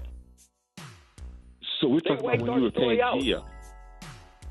When we were Pangea. Pangea is one landmass, brother. It's one big landmass, okay? We have to even question whether there even any people at that time of Pangea. One big landmass in the stage of the developing of the earth. All right. And Christian, I thank you, because I got a bunch of folks that are trying to get to Brother Kwesi. Before I take another call, thank you for your call, by the way. Brother Kwesi, because what you basically tell us is we were here before they even wrote the Bible, right? Exactly, okay? And where did they get the ideas of what we see in the Bible? This is coming from Kemet. Yes, Kemet. That's what it's called. Kemet, meaning black. And Negro running around here, okay, trying to neutralize black scholarship. You got to question who these people are. All right? Like black folks are just too ignorant to study Medu Neter. Okay, yes, Kemet. Okay, on the temples and the monuments that Neter Hemp and I, okay, Mary Rod Neter Hemp, divine wife, I Neter Hez, divine husband. We put divinity in our unity to go into eternity. So we conduct the educational tours every year. In fact, it's an honor that many brothers and sisters are coming back with us. Our tours are so large, we got to do 2 tours.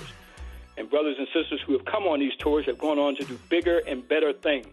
And I'm also an example of that with Dr. Ben as well.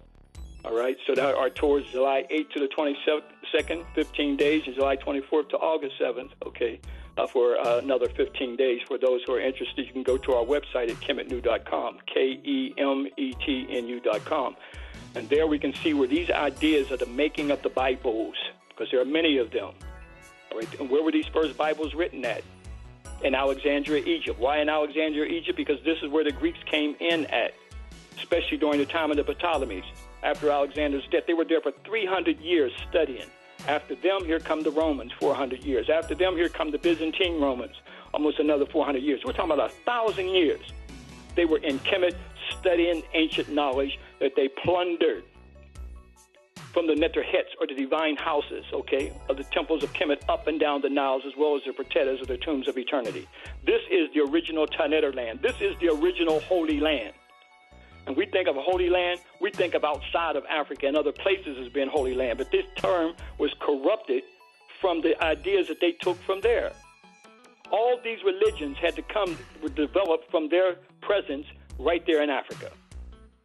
Right there in the fallopian tube. And I speak of the fallopian tube, I'm speaking about that 4,000, almost 200 miles of the Happy Valley, now called the Nile. And let's not also include the Abai, called the Blue Nile by James Bruce. But the Abai coming out of the highlands of Ethiopia and joining with what is now called the White Nile. Our ancestors called the Happy. It's from their empirical observation of thousands of years. But here they've developed such a deep hatred, okay, that we can't stand the fact that, can't even believe that black folks did this. Because what they have done to us.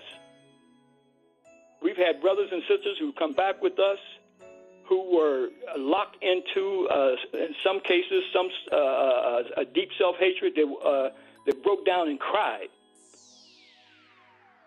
But wow. Going on to do bigger and better things.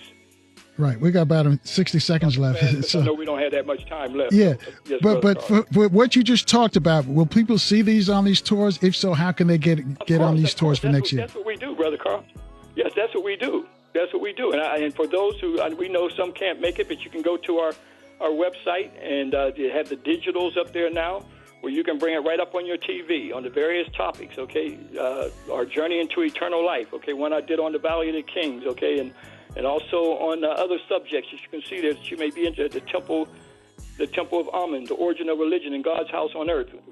So, many, many years of documenting this information, all right? African origin of Christianity, so it's all there, okay? As well as... Better not wait. Better not go to sleep. You better wake up for the next show. That's right, the next show. It'll be continuation right now, and that's then 30, I'll say a minute and 30 seconds. We finna break down Christmas now. So if you are one who are heavy into Christmas, you better turn off, because you getting ready to hear something you never, ever heard. So, my brother, I call him Dr. Kwesi, finna break it down for you all. That's gonna be part 2, coming up in about 45 seconds. Just like to give a shout out to East Coast, Midwest, and Cali, where I'm from. This is your brother from a different mother, SPWD Speed, bringing it to you in wee hours in the morning time. The weatherman say everything is gonna be A-OK. So, what I want y'all to know is I want you all to know I'm trying to bring you something new, something I've been doing for the last 45 years in my life on Frontline. These are some of the brothers I support, some of the brothers I work with.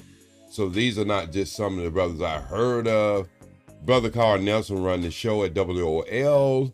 Come on at 3 o'clock in the morning time, bringing you all the scholars and all the ladies' events and things that affect our community versus what you hear on these black sector, where you hear nothing but relationship and black people tearing each other down. So, hold on.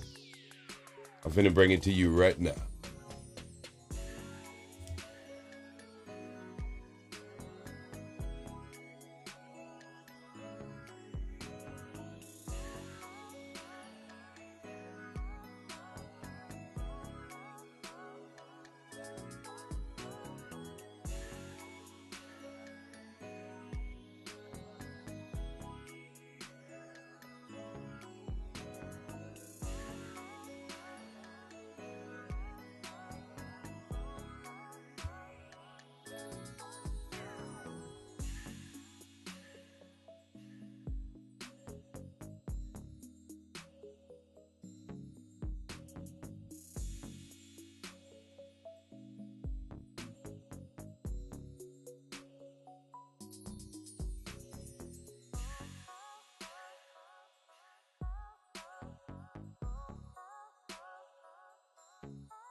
mentioning God. But for him, just like he's saying nobody can prove that Jesus existed, he can't prove that he didn't exist. In the Word of God, from the Old Testament to the New Testament, this is facts here.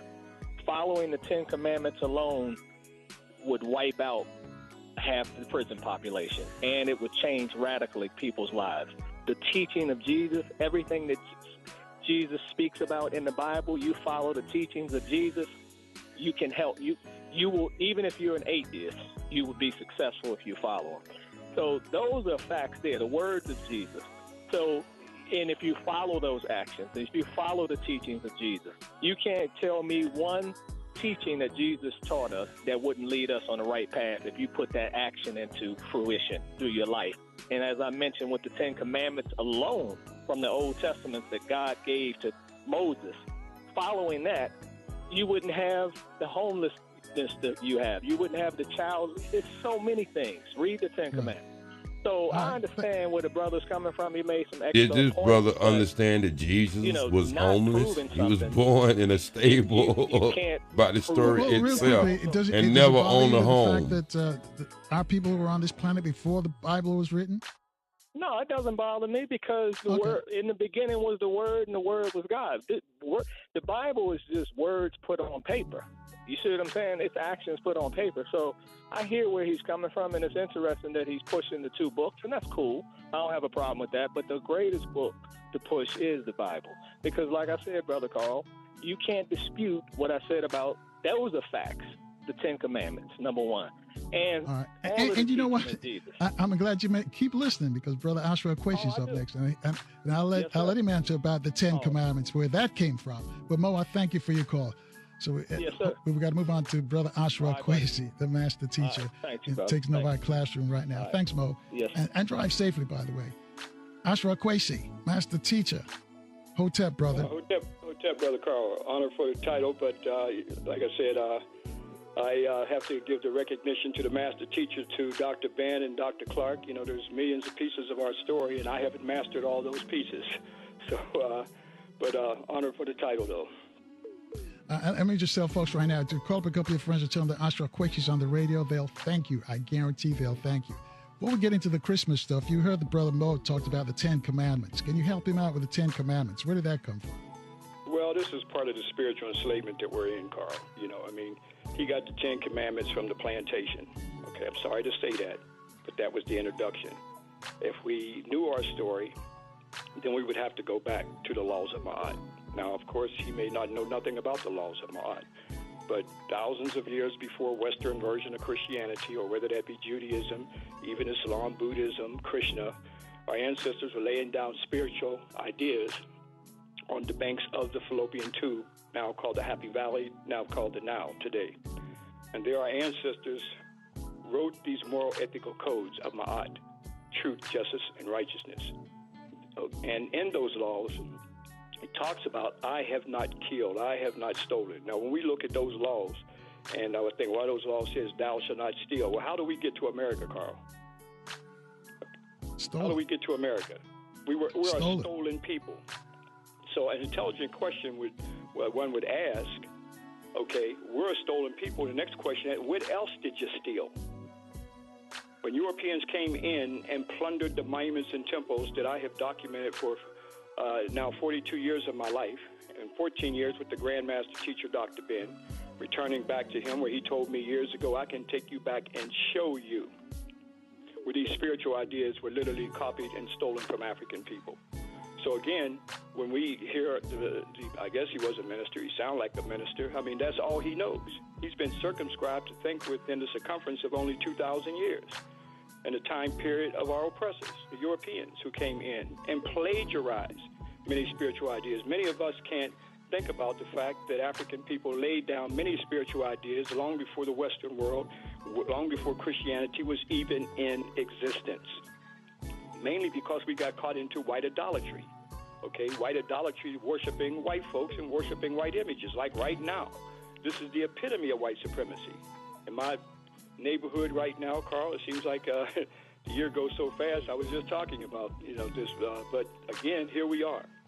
in the month of December, and black folks in my neighborhood, I live in a black neighborhood, pulling out plastic white babies, okay, and putting it in their yard. As one man told me, that I'm telling my son, he's holding his son in his arms, okay? Beautiful black baby in his arms, living black baby, and telling his son that this plastic thing is the Son of God. And this plastic white female, okay, and the plastic white male, and then this baby, this is the Holy Family. I mean, see, this is what is called spiritual enslavement. And spiritual enslavement, as I've always said, is when the enemy became the deity in the spiritual subconscious of our mind. And that took place on the plantation and still carries over to this day, as Dr. Ben said in his book. Are black theologians and black clergy without a black theology. Only theology we know is a white theology. And the deification of these Europeans, as Dr. Clark even said, they colonized the afterlife. So even the images and representations on stained glass windows and everything, and even in the psychic of many of these ministers, not all, there's some trying to find liberation and find a black divinity, okay, in the madness of this spiritual enslavement. But here, trapped within a whole afterlife, as I said, Dr. Clark, who said that they literally colonized the afterlife. So at this time of the year, here we are in a frenzy, which is really the multinational corporations, okay, who are laughing, okay, and happy, as well as to help pick up the gross national product and got black folks out here running around and even call it Black Friday, okay, for everybody to get out there, mainly because black folks are the number one consumers, okay, in this country, spending up all their money, maxing out their credit cards, okay, homicides, suicides, all this madness is going on for this particular day right now. And here you got black folks who in the neighborhood got white Santa Claus, okay, one guy got a Santa Claus down the street bigger than his house, a white Santa Claus. The other one down the street, he got a black Santa Claus. So here this is the madness where some black folks who try to find some blackness don't know the story, okay, and don't understand that this is a European holiday. That's what it is, okay? It was started in Europe, okay? It was started during their time when they took and created these things, and it's been passed down to us to this very day. And here we are with pine trees, cutting down the pine trees, okay, in the forest. Here the tree gives us oxygen, but we're going to cut it down for a couple days, okay, and then throw it out in the garbage.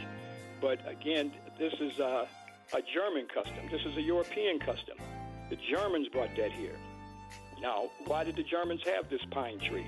Okay, the Germans had this pine tree, Brother Carl, mainly because when the Romans, okay, who had corrupted a lot of the African spirituality and spiritual concepts in the Nile Valley and turning it into a white supremacy Christianity, they were trying to convert many of the heath dwellers, okay? And these heath dwellers were known as the cave dwellers, okay? This is where the term heathen comes from, by the way. It's a German term because they were trying to convert them over into the Western version of this Byzantine form of Christianity that they had formulated. But in any case, they worshiped this tree that represented Thor. The Thursday's named after, by the way. Okay, and then also we see the father is Woden and the mother is Freya. All right, Friday. So here they worship that tree because it stayed green year round, and they bowed down to that tree. And so because this was one of their customs, and during the time when the Romans were trying to convert them, they let them keep a lot of their customs, even though the Romans had their own customs of Saturnalia that I'll talk about in a second. And here, this is how this tree has been passed down. So when you had a lot of the European immigrants who came here, they brought that custom, they brought that tree with them. So when black folks put those gifts up under their tree and they bowed down to that tree, that's the German custom where they're bowing down to Thor. All right, so even when you get concepts, even when in the Bible, people say they go by the Bible. Okay, well, let's go by the Bible. In Jeremiah chapter 10, verse 2 and 6, it talks about, okay, saith the Lord, learn not the way of the heathen. As I said, that's a German word. It means heath dweller, okay, a heathen. For the custom of the people are in vain, for the one cutteth the tree out of the forest with the axe, and they deck it with silver and gold. So here, this has been passed down, and it ends up right in there. But here you got people now got the bowing down to Thor. See, every time you get down on your knee to get that gift, that's what you're doing. You're bowing down to Thor. So again, when you got this big fat cave guy from of all places, the North Pole, called Santa Claus, this is another European custom. It has nothing to do with the African tradition and spirituality of African people. This is European custom. And it goes all the way back to a guy named Cronus. okay, who ate his babies, Carl. He didn't bring them gifts. He ate the babies. Anyone can go on your phone and look up Cronus, and you see him eating the baby because he feared that his children would grow up and overtake his throne. So he ate his babies. And the most famous art of Western art of Cronus is him biting off the head of his baby, and the blood is flowing down the baby. This is where you get the idea of the little elf attached to the candy cane. And why is that candy cane red and white? Because that's the blood flowing down the baby of Cronus when you see that picture. In Rome, he was called Saturnalia. All right, so this is how we get these customs. This come down to us to this very day. So people were trapped within one Serapis Jesus, okay, and then as Walter Williams was talking about, that was created, which was a fact. And also you have the this other one called Santa Claus. And now Wisconsin. And hold that thought on Santa Claus, Brother Kwesi. We got to take a short break here. We got to check the traffic and weather in our different cities. We'll pick it up on Santa Claus in about 4 minutes. It's 14 minutes after the top of the hour, folks. You want to join this conversation? It's all about the holiday. What are your thoughts? Reach out to us at 800-450-7876 to speak to the master teacher himself, Ashra Kwesi, right here in Baltimore on 1010 WOLB. In the DMV, we're on FM 95.9 and AM 1450 WOL, where information is power.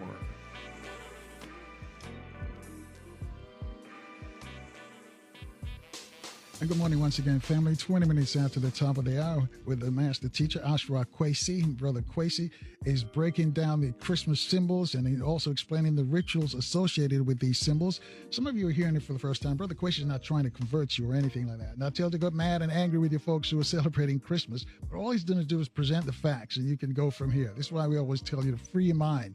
Get rid of that cognitive dissonance because you've never heard it before. The first time you're hearing something, I know some of you, it's new to you and it's hard to swallow because this is what you've been taught all your lives from your parents. All of a sudden, there's a new teaching that comes up and rocks your world. You heard it earlier this week with people who believed in the Willie Lynch letter. That was debunked, and now you're hearing about this holiday that some people are celebrating. So anyway, brother Kwesi, we're down to Santa Claus, Father Christmas, or Santinello. I'll let you pick it up right there. Well, it's one of these things, Brother Carl, that we have all been trapped into. As I say, when we go back, equally, I've been a victim as well. As a child coming up, these are the things, even though my father, unfortunately, was a victim of the Korean War, but my mother always told me that no white man's going to bring you any toys, so I was never trapped in that. But I remember one year I was telling in grade school another student that this never existed, and he went home and got his mother, and she, and was all up in my face and everything, and she was a real big woman, so I didn't go back and tell my mother. My mother was a very short woman, but the fact that that they would this guy would go home, this child, actually, I'm a child too, in grade school, and go home and tell his mother that I told him that Santa Claus didn't exist, and she come to the school and want to blast me behind that. So this is the madness, but that goes right along with the Christian stories, okay? So right along with the Santa Claus and the Jesus story, all these things were told to us, and then we were taught to believe them because that's all we have known since we have been kidnapped from the African continent. When you talked about the laws of Ma'at, where the idea of the Ten Commandments was stolen, okay, and is documented on the monuments and temples of ancient Kemet. Many of these biblical stories that we find in Judeo-Christianity, you cannot find nowhere. But many of these spiritual ideas we can see was documented in Kemet. In fact, around this time of the year, we know it's around the virgin birth story. Again, that is a copy, a corruption of the spiritual story of Kemet. It goes back thousands of years of the virgin birth of the goddess Aset, okay, who the Greeks refer to her as Isis. When we look at these stories, Brother Carl, we can see without question these things were literally plagiarized from African people. Even in America to this very day, Brother Carl, we are very cultured people. Many things that we create, we're very creative people. Many things we create, next thing you know, it ends up with Europeans, and they got from our music and everything else, and then their names are behind it. Well, the same thing with the spiritual stories of ancient Kemet. When the Greeks came into Kemet, they were there for 300 years, Brother Carl. In fact, with the first Greeks who came in, going back to Thales and Pythagoras, where the Pythagorean theorem is in his name, and then we are taught to believe that many of these sciences came from them. But during the time when Alexander the Barbarian, that our children are taught to call the Great, when he came in, and then after his death, this is the Ptolemies. And I think Walter Williams briefly talked about some of that. But it's here we can see for 300 years these Greeks were there. After the Greeks, here come the Romans, almost 400 years. Here come the Byzantine Romans, almost 400. So we're talking about 1,000 years, Brother Carl, that they were able to study many of the spiritual ideas. The development of Christianity started in Alexandria, Egypt. Why in Alexandria, Egypt? Because of the plunder of many of the temples and tombs of Africa that are still there. It's not a used to be. It's not a mystical place, all right? It's documented on the books in stone. But many years ago, when I did not know this, and I met Dr. Ben at Long Beach State back in 1973, and I asked him after his lecture, was a profound lecture he gave that day on African spirituality and black divinity. I said, can you prove this? He said, I can take you back and show you. So that started my journey to go back for an eyewitness account. Not only, as he said, don't become an armchair scholar, go back and do the field research. Go back to the books in stone, where many came and plagiarized many spiritual ideas from. In fact, the first time that I came in, I got the history of Serapis was actually from Dr. Ben. And Dr. Ben, who for many years brought brothers and sisters into the Cairo Museum, where there's Greek form of this Serapis story, where it's actually, which the Greeks created from the spiritual stories of Ashra, okay, that I'll get into later. But he is the one that brought that forward in the community way back in the 70s. And now the worst thing is, last summer I come into the Cairo Museum, and the first thing that you see in the Cairo Museum now, Carl, is this Serapis character. Now, here you got thousands of years of colossal statues going back over 3,000 and 4,000 years, and the first thing you're met with is Serapis as you come into the museum. So this is sad, okay, to indoctrinate as though this is the beginning of the story. In many cases, it's the beginning of the story in many people's minds through religion. But let's go back to the virgin birth, considering that this is what this is supposed to be all about. And we have to go back to how our ancestors saw this. And they saw this during a time of the winter solstice, which we're in right now, the winter solstice. It's a time that our ancestors saw that this was coming into the period of the birth of the sun, the S-U-N, sun, that they referred to as Ra. And they saw that during the time of December the 25th, what indication that told them that the sun was going to be born? And there was a star called Sebel-Septa, who the Romans referred to as Ceres and the Greeks called Sothis. It's that star that's on the temples and the monuments where you see, again, the spiritual Negroes giving the adoration to that star. Our ancestors personified the sun as a spiritual birth of Haru. In this spiritual story, we see a virgin birth story told in the world's first holy city called Abtu, who the Arabs referred to as Abydos.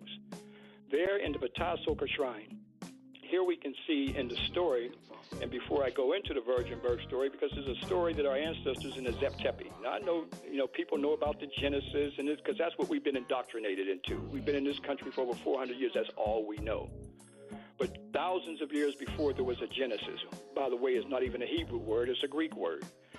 There's the Zep-Tepi, or the creation story. And in that creation story, here our ancestors' creation story, man and woman were created simultaneously. It had nothing to do with no rib taken from the woman to make the man. That's misogyny.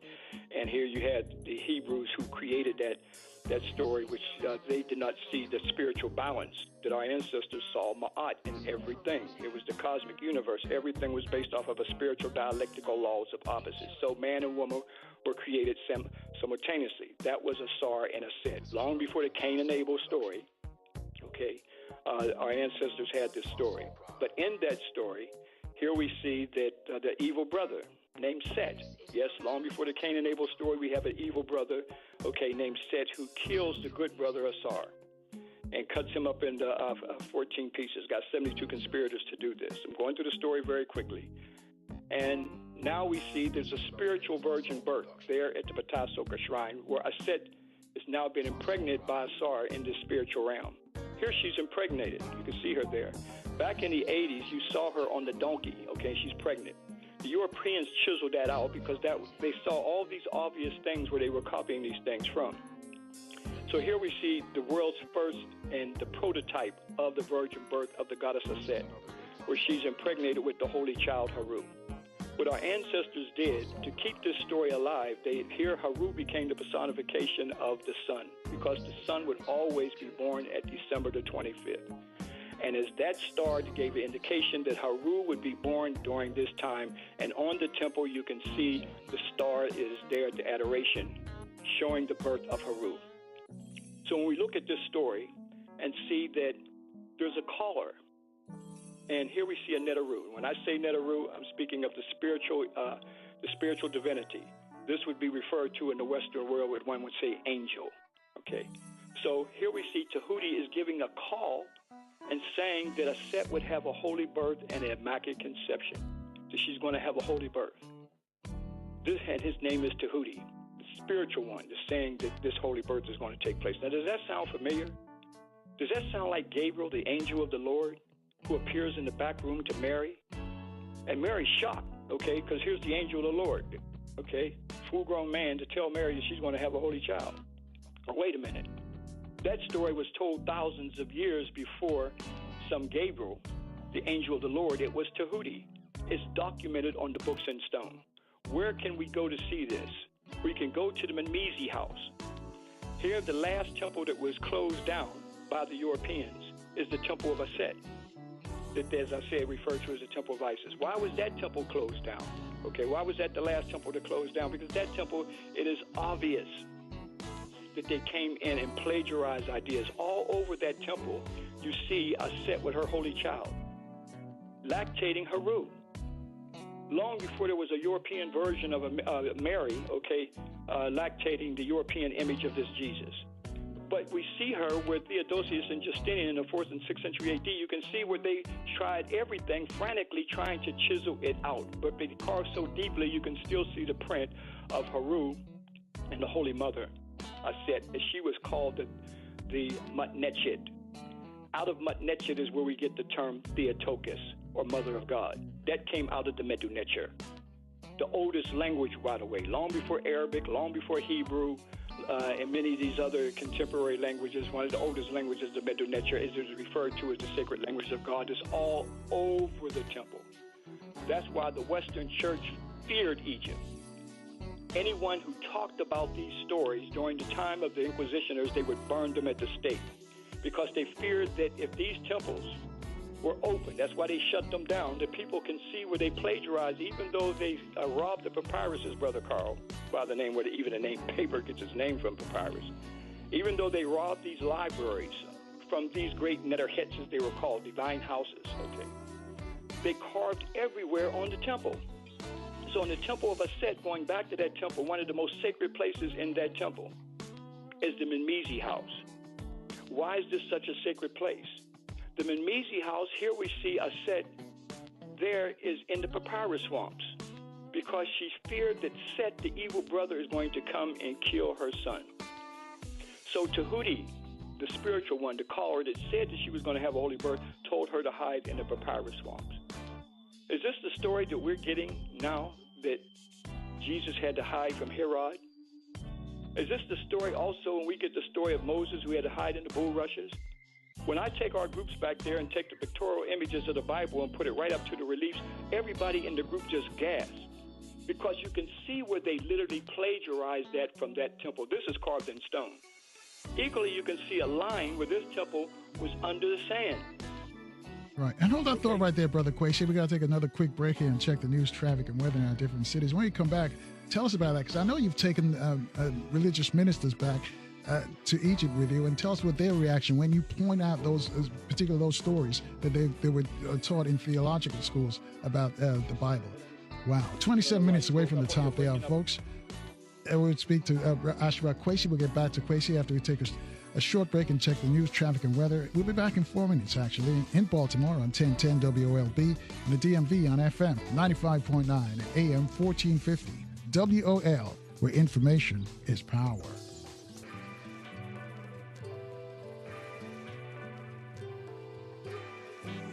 And good morning once again, family. 21 minutes away from the top of the hour with our guest, Brother Ashra Kwesi. Got a question for Brother Kwesi? Reach out to us at 800-450-7876. to remind you before I go back to tomorrow's Friday, and of course, then we give you a chance to free your mind. Think for yourself and reach out to us. Our telephone number is 800-450-7876. We begin promptly at 6 a.m. right here in Baltimore on 1010 WOLB, the DMV on FM 95.9 and AM 1450 WOL. For the break, Brother Kwesi, I was asking, because I know you go back to Egypt several times each year, and I know you've probably taken some religious ministers. What do they say when you show them on the walls of these temples, when you show them what they were taught in seminary school or theological college? What do they say when you show them the proof that all of this was stolen? Well, there it is right there on the books in stone. Many of them have had a mouth-dropping experience. They were able to see an eyewitness account with many of these ideas. I remember in one particular temple where a minister broke down and cried, and this particular temple is the temple of Heteru. And now, give a little background on Heteru. Heteru is the surrogate mother, for Haru. So the temple was dedicated to Haru, being the surrogate mother. Her symbol, her zoop type, was a cow. And you would see her with the face of the goddess Heteru, and then you'll see her also with the cow's ears, and sometimes you would just see her as a cow, in fact, when Judaism, the whole idea of the golden calf, that's where that was corrupted and taken from, because that symbolized the goddess principle, but that's another story. Get back to what I was saying with this particular temple. So here, this particular minister, we went into the holy birth room of Haru. By the way, the Europeans who protested against the Torah books, because they had Torah books talking about different parts of the temple. And this particular Torah book that they had, that they know when I come, I want the older books. I don't want the new ones, because the older ones has the stories in there. And it talks about how Haru was born in this chapel on December the 25th. And it also talks about how this was before Christianity and how it was plagiarized from there. Well, this particular minister who broke down and cried in this holy chapel where Haru was born on December the 25th, why? Because his ancestors, his African ancestors, are the ones that created the story. And where the Romans came in, Greco-Roman period came in and copied and plagiarized that idea. But getting back to the temple here we see that, as I said, her temple. Love the sounds of your brother SP, WEDSP, bringing it to you in the wee hours in the morning time. Hope you got your head out of the bed and get right here in this. The question is, why is that cow in the manger? They would say when it comes to Kemet, when it comes to Africa, they say that's animal worship. But yet, that cow in that manger, in that picture, is Heteru, because she is the surrogate mother. When we understand our story, we can see where these things was plagiarized. In fact, Heteru was called Murray. She represented love. And the Medu-Neter, the writing of Murray, is like an A turned sideways and two feathers. Murray, that means love. Now we have to look at that word Murray. Do we get the name Mary from Murray? When we see how they plagiarize these ideas, keep in mind this spiritual story that I'm talking about in Kemet was thousands of years before Western version of Christianity was even in existence. And without it, we wouldn't have these stories, because they were plagiarized from these books in stone, Brother Carl. When we start to look and break these things down, when we look at the story of the virgin birth, as I said, the first virgin birth was a set in the spiritual story of the Zep Tepi, or the creation story of Kemet, going back thousands of years before Judaism was even in existence. But what we want to do is see how in the dynastic period of ancient Kemet, every story that was told was based off of that spiritual story of Asar, Set, and Aru, meaning that let's go to the temple of Zetzret, Zetzru, the most select and holy of places. I know people know about the Vatican, they know about the Westminster Abbey and all these other places, and I say Zetzret, Zetzru, what? No, that's an ancient temple going back over 3,000 years ago, of the 18th dynasty. Here, this queen got her great builder named Sinmut to build this temple, and using a science called architectonics, where it blends in with the temple, because here everything was based off of Mut-Neter, or Mother Nature. So they were not trying to destroy the natural forces of nature. They blended it in with it because it was based off of Ma'at. But going back to this temple, here on this temple, again, we see a holy birth story, because the first one goes back to Asar, Aset, and Haru, where Aset gave that holy birth. Now we see Hatshepsut.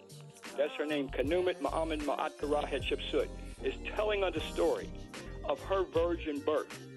Here we can see that Amen, by the way, that same Amen that we say at the end of our prayers, that the Greeks took up out of Africa and attached to the end of their prayers. Amen, the invisible. All right, this invisible spirit that's all around us, the invisible spirit within us that permeates throughout the whole cosmos, that now physicists are talking about dark matter, but that's another story. But Amen comes to Queen Almos and says that she's going to have a holy birth. And this holy birth would be Kanumet Amen Ma'at Kara Hatshepsut. And there we take our groups to the birthing colonnades, and people are just shocked to see her there. And that, again, that Madonna form that we are most familiar with in the Western art. Let's go to the temple, another temple called Ipet Rasut. And there, when the Romans came in, they plastered over Amenhotep III of the 18th dynasty. Why did the Byzantine Romans cover up Amenhotep III? Because they were plagiarizing, again, this virgin birth story is an ancient story. Here we see that Neb Ma'at Ra, Amenhotep III, equally is born of a virgin birth and the holy birth from his mother Matanwiya. His spiritual father is Amen, even though his biological father is Menkaperatu Dimes IV. I know many of these names are not familiar to us because the only thing we've been taught in these European seminary schools is a whole white theology and about white images and white stories. But the stories that I'm talking about are the books in stone and are actual stories where Europeans plagiarize these stories. But going back to Amenhotep III, here I take our group in this temple where you can see a virgin birth story where he's born from his holy mother, from a virgin birth from his mother Matanwiya. That means that this story was passed down. So when the Europeans came in, they were able to witness these stories and the making of this European image of the Jesus that Walter Williams was talking about at the Conference of Nicene in 325 AD, where they created these stories, where they de-Africanized a set at the Conference of Ephesus in 431 AD in the making of this European Mary that was taken from the Mitu Nature Mari, that means love. That's why it's important for us to take a piece in different areas and start to research, because there's millions of pieces of our story and to master the story and go back to the books in stone and see where it's obvious where these stories were taken from. But going back to these Europeans and going back to the Romans where they worshipped her, when they came down into Kemet, first with the Greeks and then with the Romans, they worshipped her. And to this very day, you can go to Rome and see a temple called the Herculaneum worship of the goddess Isis, as they refer to her as, okay, where they worshipped her. Now, when they went to their various areas that they conquered, like Gaul, called France today, or Britannia, that's now called Britain today, or Germania, called Germany today, they carried a set, who they referred to as Isis at this time, throughout their empire.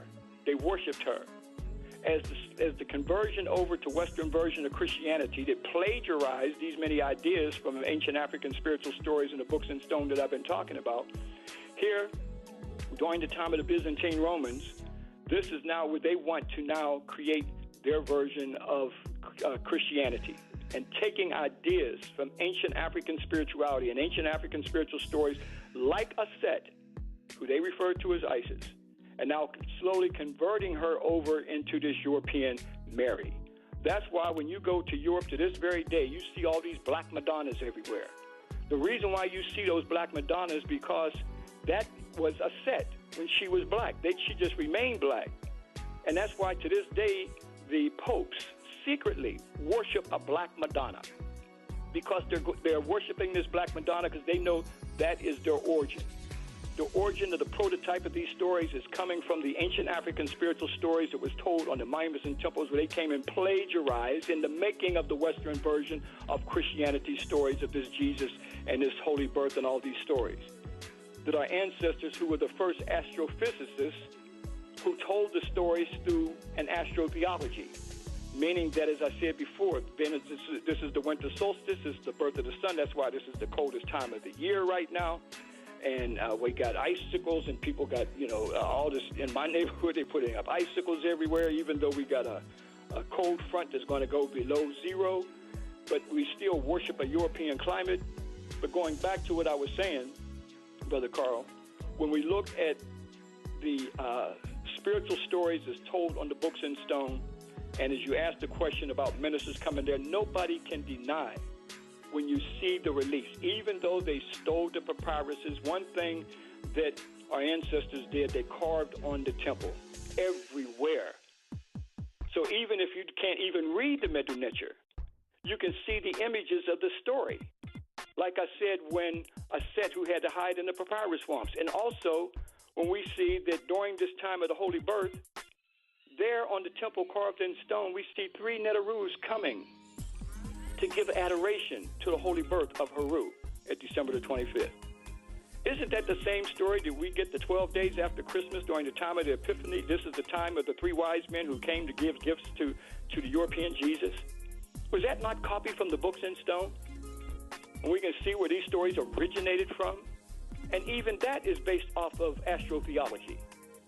Because here our ancestors saw that during the time of the rise of that star that they refers to as Sepulsipta, that the Romans called Ceres, that anyone can see it December the 25th, that I go in my backyard and also go look at, Carl. As that star rises, the constellation of Orion rises. In the belt of Orion, there are 3 stars that our ancestors referred to as Alnilam, Alnitekka, and Meteka. When those 3 stars are in perfect alignment, they point directly to that star that gave an indication that Haru was going to be born. So those 3 stars became the personification of the spiritual Negroes who came to give the spiritual gifts and adoration to Haru. That later, the Europeans copied that and made the Epiphany off of that story and created the 3 wise men. You can take the picture of the 3 wise men, the exact picture that you see in that Yuletide, okay, and align it with the 3 stars in Orion's belt and see without question they copied that. When you look at the European Mary, why do they always got the sun behind their head? Because that's the sun in the constellation of Virgo. And we know that Virgo is in the time of September. This is the time that the sun is slowly going down to the winter solstice. Symbolically, our ancestors saw that was the birth of the sun from the constellation of Virgo that became a Set. And then the sun became, Haru became the sonification of Ra. So again, this is what we have been locked into, the deification and white idolatry and worshiping white images, and we could not see the story. And then when it came to Kemet, as I said, they shut Kemet down. They didn't want anyone dealing with these temples. That's why these temples were closed, Brother Carl, for over 1,000 years. They only dug these temples out in the turn of the century to make tourist dollars, but not to tell the truth. And many of these guys over there, many of the stories that I've talked about on these reliefs, they steer away from that. All right, because they don't want to offend, okay, the Europeans, okay, who are caught up into this story of this Jesus story as though it's real. And then many of us who are caught into spiritual enslavement and white idolatry and worshiping these stories, okay, who are mentally incarcerated, and the only thing that we can think of is this European story that's been told to us from the time of that plantation. So many preachers, yes, have come back, Brother Carl, and have witnessed, and we have revealed this information to them. And many have said that they have tried to bring this back to the congregation, but they understand what 400 years have done, okay, and how that. But they tried to tell the story at least from a black divinity point of view, and seeing our black divinity in it, because that's one of the things that they destroyed in us. That's why we got our children out here shooting each other down. The deep self-hatred that we created because they destroyed our black divinity, because that black divinity is on the temples of Kemet. We can go to the Pratetas or the tombs and see the spiritual black divinity that is there, that the Europeans saw. And knowing that they were stealing and copying the story, what they knew is they had to destroy our black divinity. When we see these stories, when you open up with, there on the Pratetas, tombs of eternity, we see the laws of Ma'at. Originally 147 broken down to 42. This is hold that thought right there, Brother Kwesi. We're going to take another short break. It's raining in both D.C. and in Baltimore. Folks, traveling to work, slow down. Don't go so fast. I hope you keep listening to our conversation with Brother Kwesi, and we'll take your phone calls for him as well. 800-450-7876, 6 minutes away from the top of the hour. We'll be back in 4 minutes in Baltimore on 1010 WOLB. In the DMV, we're on FM 95.9 and AM 1450 WOL, where information is power.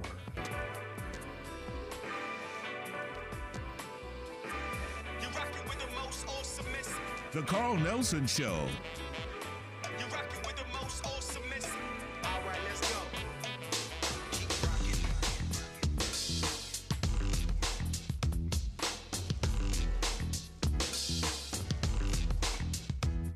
Keep rocking.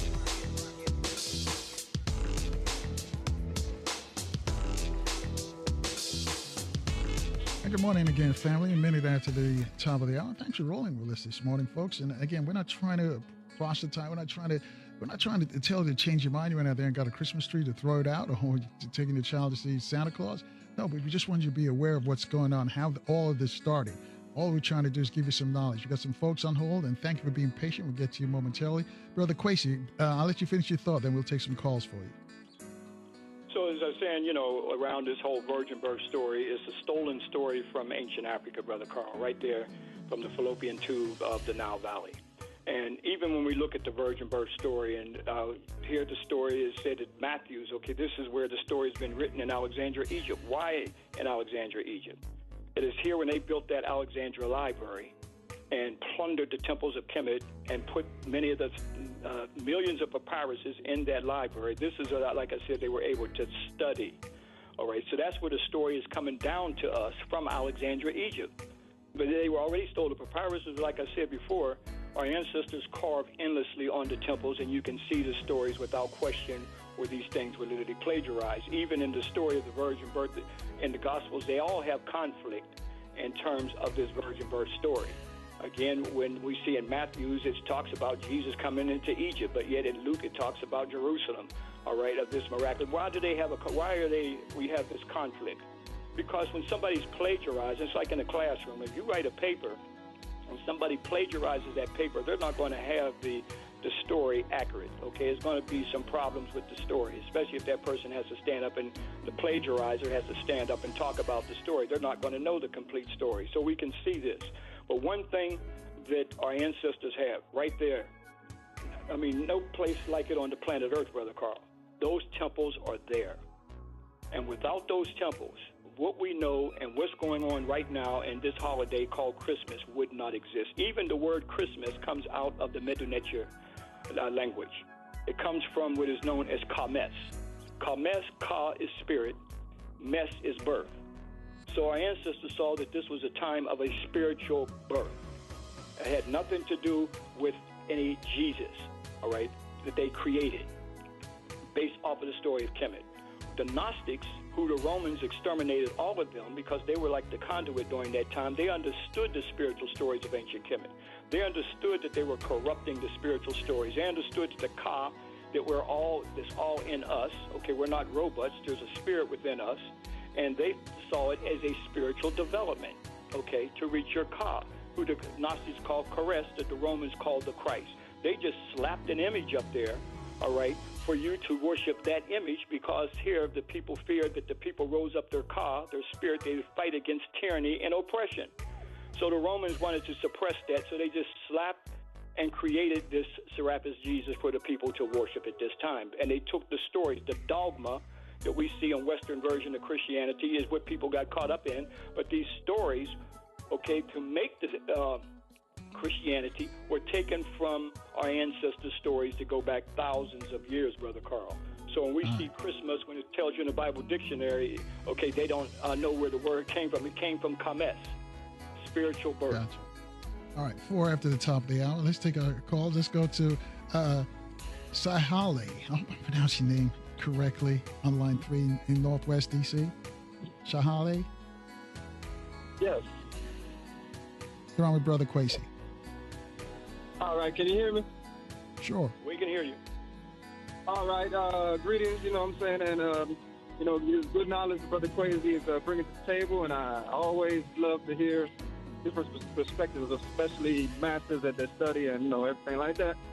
And I've been doing a lot of study. I'm not saying I'm master anything, but I've been learning a lot of things about the Nile Valley, Ethiopia, Egypt, Kush, the ancient civilizations, the pyramids that were built all over the earth, and stuff like that. So there is a connection, and it goes very deep. So he was getting into the deep structure of Egypt and how Egypt has a lot of the knowledge and the ancient knowledge, whereas though we need today to become a new generation. And that's true. That's very true. We do need the ancient, knowledge to become a new generation. But what I've been studying, I've been learning, is that without Ethiopia, Egypt is I heard that Ethiopia is the mother of Egypt. And as far as Ethiopia, to me, I consider it the whole Africa. I don't even call Africa Africa. I call Africa Ethiopia, or like Eritrea. I call it something like that. The land of the Etheric people. Whereas though, color didn't mean anything to us because we came from all rainbow colors of the diaspora. And so we represented, our flag is the rainbow flag, And I believe that there's a agenda trying to take over that flag and make it into, and teach the kids that, where we're going with this. And yeah, do you have a question, Shahel? You have a question? Can you put in a question for? We didn't have no rainbow flag, so let's get that out of it right now. We didn't have no rainbow flag, all right? No, he said that was his belief. Eritrea is based off of when the Italians came in there and took that land, and this is how we got to Eritrea. But I said from the beginning, the African Nile Valley. The African Nile Valley, that fallopian tube. That fallopian tube would be the 4,000. And now they built a dam to stop the Nile. Okay? Ethiopia has built a dam to stop the Nile. We're talking about Christmas and the temples, Brother Carl. Let's get to the next question. All right. Thank you, Cheryl. And please, folks, just ask a question, please. It happens all the time. When the first time they hear, they try to compete with the scholars. Right. Well, they're trying to compete. That's all. Don't worry about it, Brother Kwesi. Lectures. Go to my website, kemetnew.com, and you'll see. All right. Hold on, Brother Kwesi. We got some more folks want to talk to you. 800-450-7876. Cliff's in Connecticut. I turned 70, and I don't have time to deal with no BS anymore. All right, got you. Cliff's in Connecticut on line 4. Cliff? Thanks for taking my call. Brother Kwesi, I totally agree with you, and you're certainly on point. And so what got me started was this whole thing with Kyrie Irving and with the brother Ron Dalton and with his book, Hebrews to Negroes. That right there just got me going, and bro, you're absolutely right. And so, correct me if I'm wrong, I believe that these are ages that we're going through.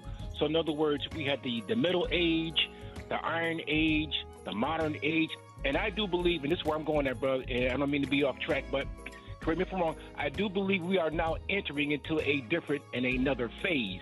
And what's that phase? I do believe that there are beings that are going to start to reveal themselves, and they're going to have supernatural powers. And so my question is that when the white man, and I'll give you a perfect example, Trump himself has now created a space program in his presidency, okay? So the space program, meaning that they are, along with Elon Musk, they're traveling to space for a purpose.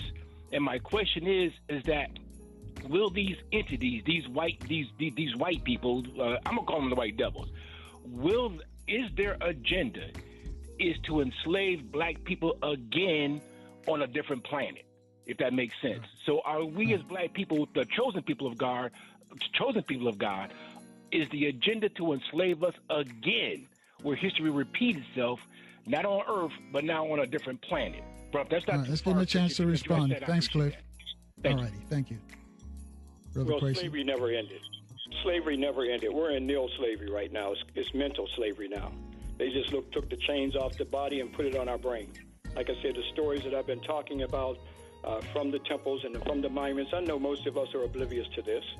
All right, as Brother Carl, you share when the ministers come back and see this, they can see it documented on the books in stone and various names that I've been talking about. I know many of us are oblivious to this. We know about Matthew, Mark, Luke, and John and the Jesus stories. Okay, that's all we've known. But until we go back in thousands of years, and even before the Hebrew story, too, by the way, we can't start with a Hebrew story. That's not the beginning of the story. All right, that story goes back thousands of years, and equally as I've been talking about Christianity, again, we can, the next time I come on, I'll talk about the whole Hebrew story, okay, or at least where the Hebrews got the story from. All right, it goes back thousands of years. And that's what I said. That's what makes these temples and monuments so important. And yes, that story is told throughout the African continent, known by many names. The spiritual system is all over the African continent. All right, but this is the time of Christmas, so I'm talking about the temples and the monuments to validate where the ideas are coming from. All right, okay, how this whole Christmas thing that our people are tied up into and mesmerized by, and trinkets and everything. And I know that we get seduced very easy. All right, so I mean, Donna Hathaway comes on singing Christmas songs. I mean, it can be a mental a meltdown. You know, Nat King Cole comes on. You know, so here we're locked into this thing. Okay, so we get into all this. We get into the Christmas tree, and we get into the whole Santa Claus thing, and that's where that's where the spiritual enslavement continues at. It never stopped at all.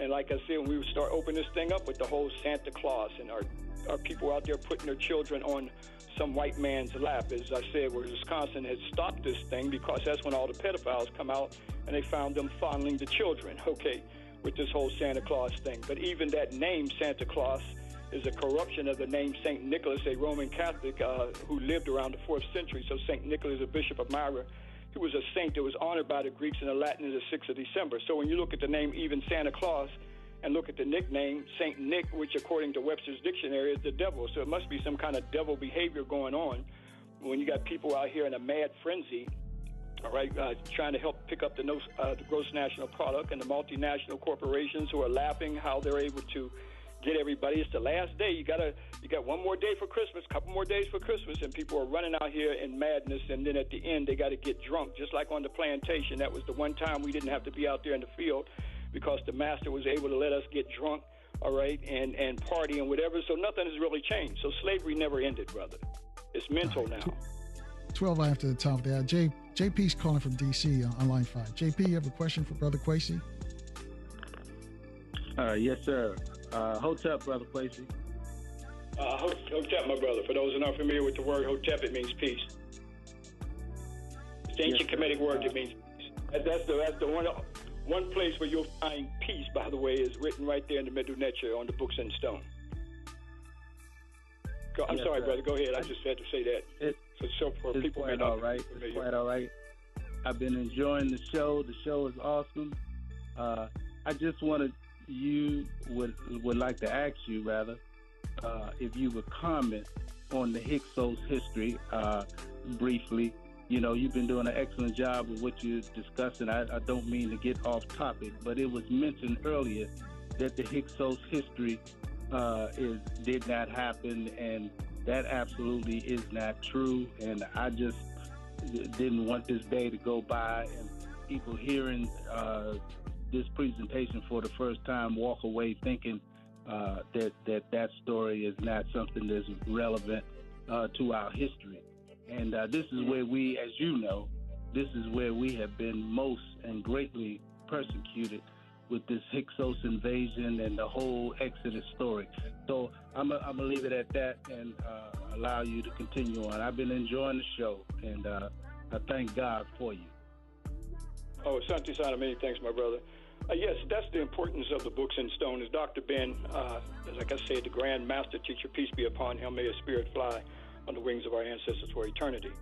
Again, Dr. Ben, as he said, I can take you back to Africa and show you. On the books in stone is documented, okay, of the invasions. There you can see that the Venice invasion called the Hyksos, and the name now comes down to us as Hyksos, okay. And there we can see there on the stela of Neb-Peti Ra, okay, Utmost the First. And there on his stela is documenting where he expelled the Hyksos. They first came in around the 15th dynastic period, and in the area of the Delta region. And there they were there, and as they slowly came in and built up in numbers, this started a full-scale invasion. They were there for 200 years, and to the Second Henry Tiles. This is the history of ancient Kemet. Okay, you got these Europeans, they write all kind of stuff. You know, we parrot a whole lot of stuff. Okay, this is the information. This is the information that's documented on the books in stone. And there we see that Neb-Peti Ra Utmost, who his father, Second Henry Tao, who lost his life on the battlefield. But it was Neb-Peti Ra Utmost the first who expelled the Hyksos up out of Kemet.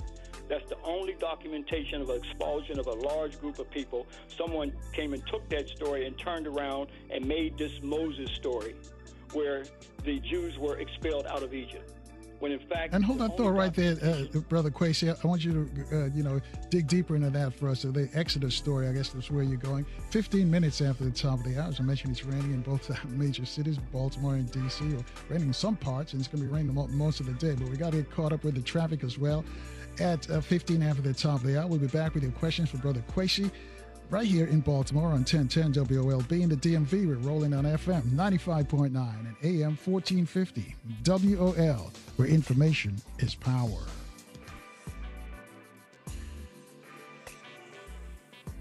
Well, thanks for rolling with us, folks. 21 minutes after the top of the hour, with our guest, the master teacher, Ashra Kwesi, will teach us about these Christmas symbols and the rituals involved with these Christmas symbols, and also some of the rituals or stories that are in the Bible. And before we left, he was about to tell us about, I guess this was the Exodus story, Brother Kwesi? Right, it was reference to the caller who called in about the Hyksos and, people saying it never existed and all. There's a lot of BS out there, Carl. That's why Dr. Ben, who I refer to as the Grandmaster Teacher, who started doing the educational tours back to Kemet, okay? And without Dr. Ben, I wouldn't be doing what I'm doing, okay? And many others who are out there, okay, taking groups back, they wouldn't be doing what they're doing. He's the one that said this is where we have to return back to, because the books in stone are there. Until we go back there and start to study and see the reliefs. Like I said before, there we can see without question where many of these ideas, and we were talking about Ned Petty-Rodmos I, okay, who opened up the 18th dynasty during this particular period. We're talking about the third golden age of ancient Kemet. It's a golden age because he expelled these invaders who came in during this particular time. And this is also documented on a papyrus of Nefertiti, a Nefertiti prophecy about these alien destroyers, okay, who would come into Kemet, okay, and how we let them in. Like today, we let, all these people are coming in. Now you're going to have Ukrainians in our community and everybody else. And there we can see where they came in during this particular period until Ned Petty-Rodmos, who came in and raised up and expelled them out of Kemet. Later on, they took this story, and this is how they took and made the Moses story. It's interesting that Moses' name is very close to Atmos, all right? So even Josephus, a European Jewish historian, said they took from Atmos and made a Moses. Ned Petty-Rodmos I is a real person, all right? He is a Nesu. He is a king of ancient Kemet who expelled them out of Kemet. Let's go to the Temple of a Million Years. There I show our group.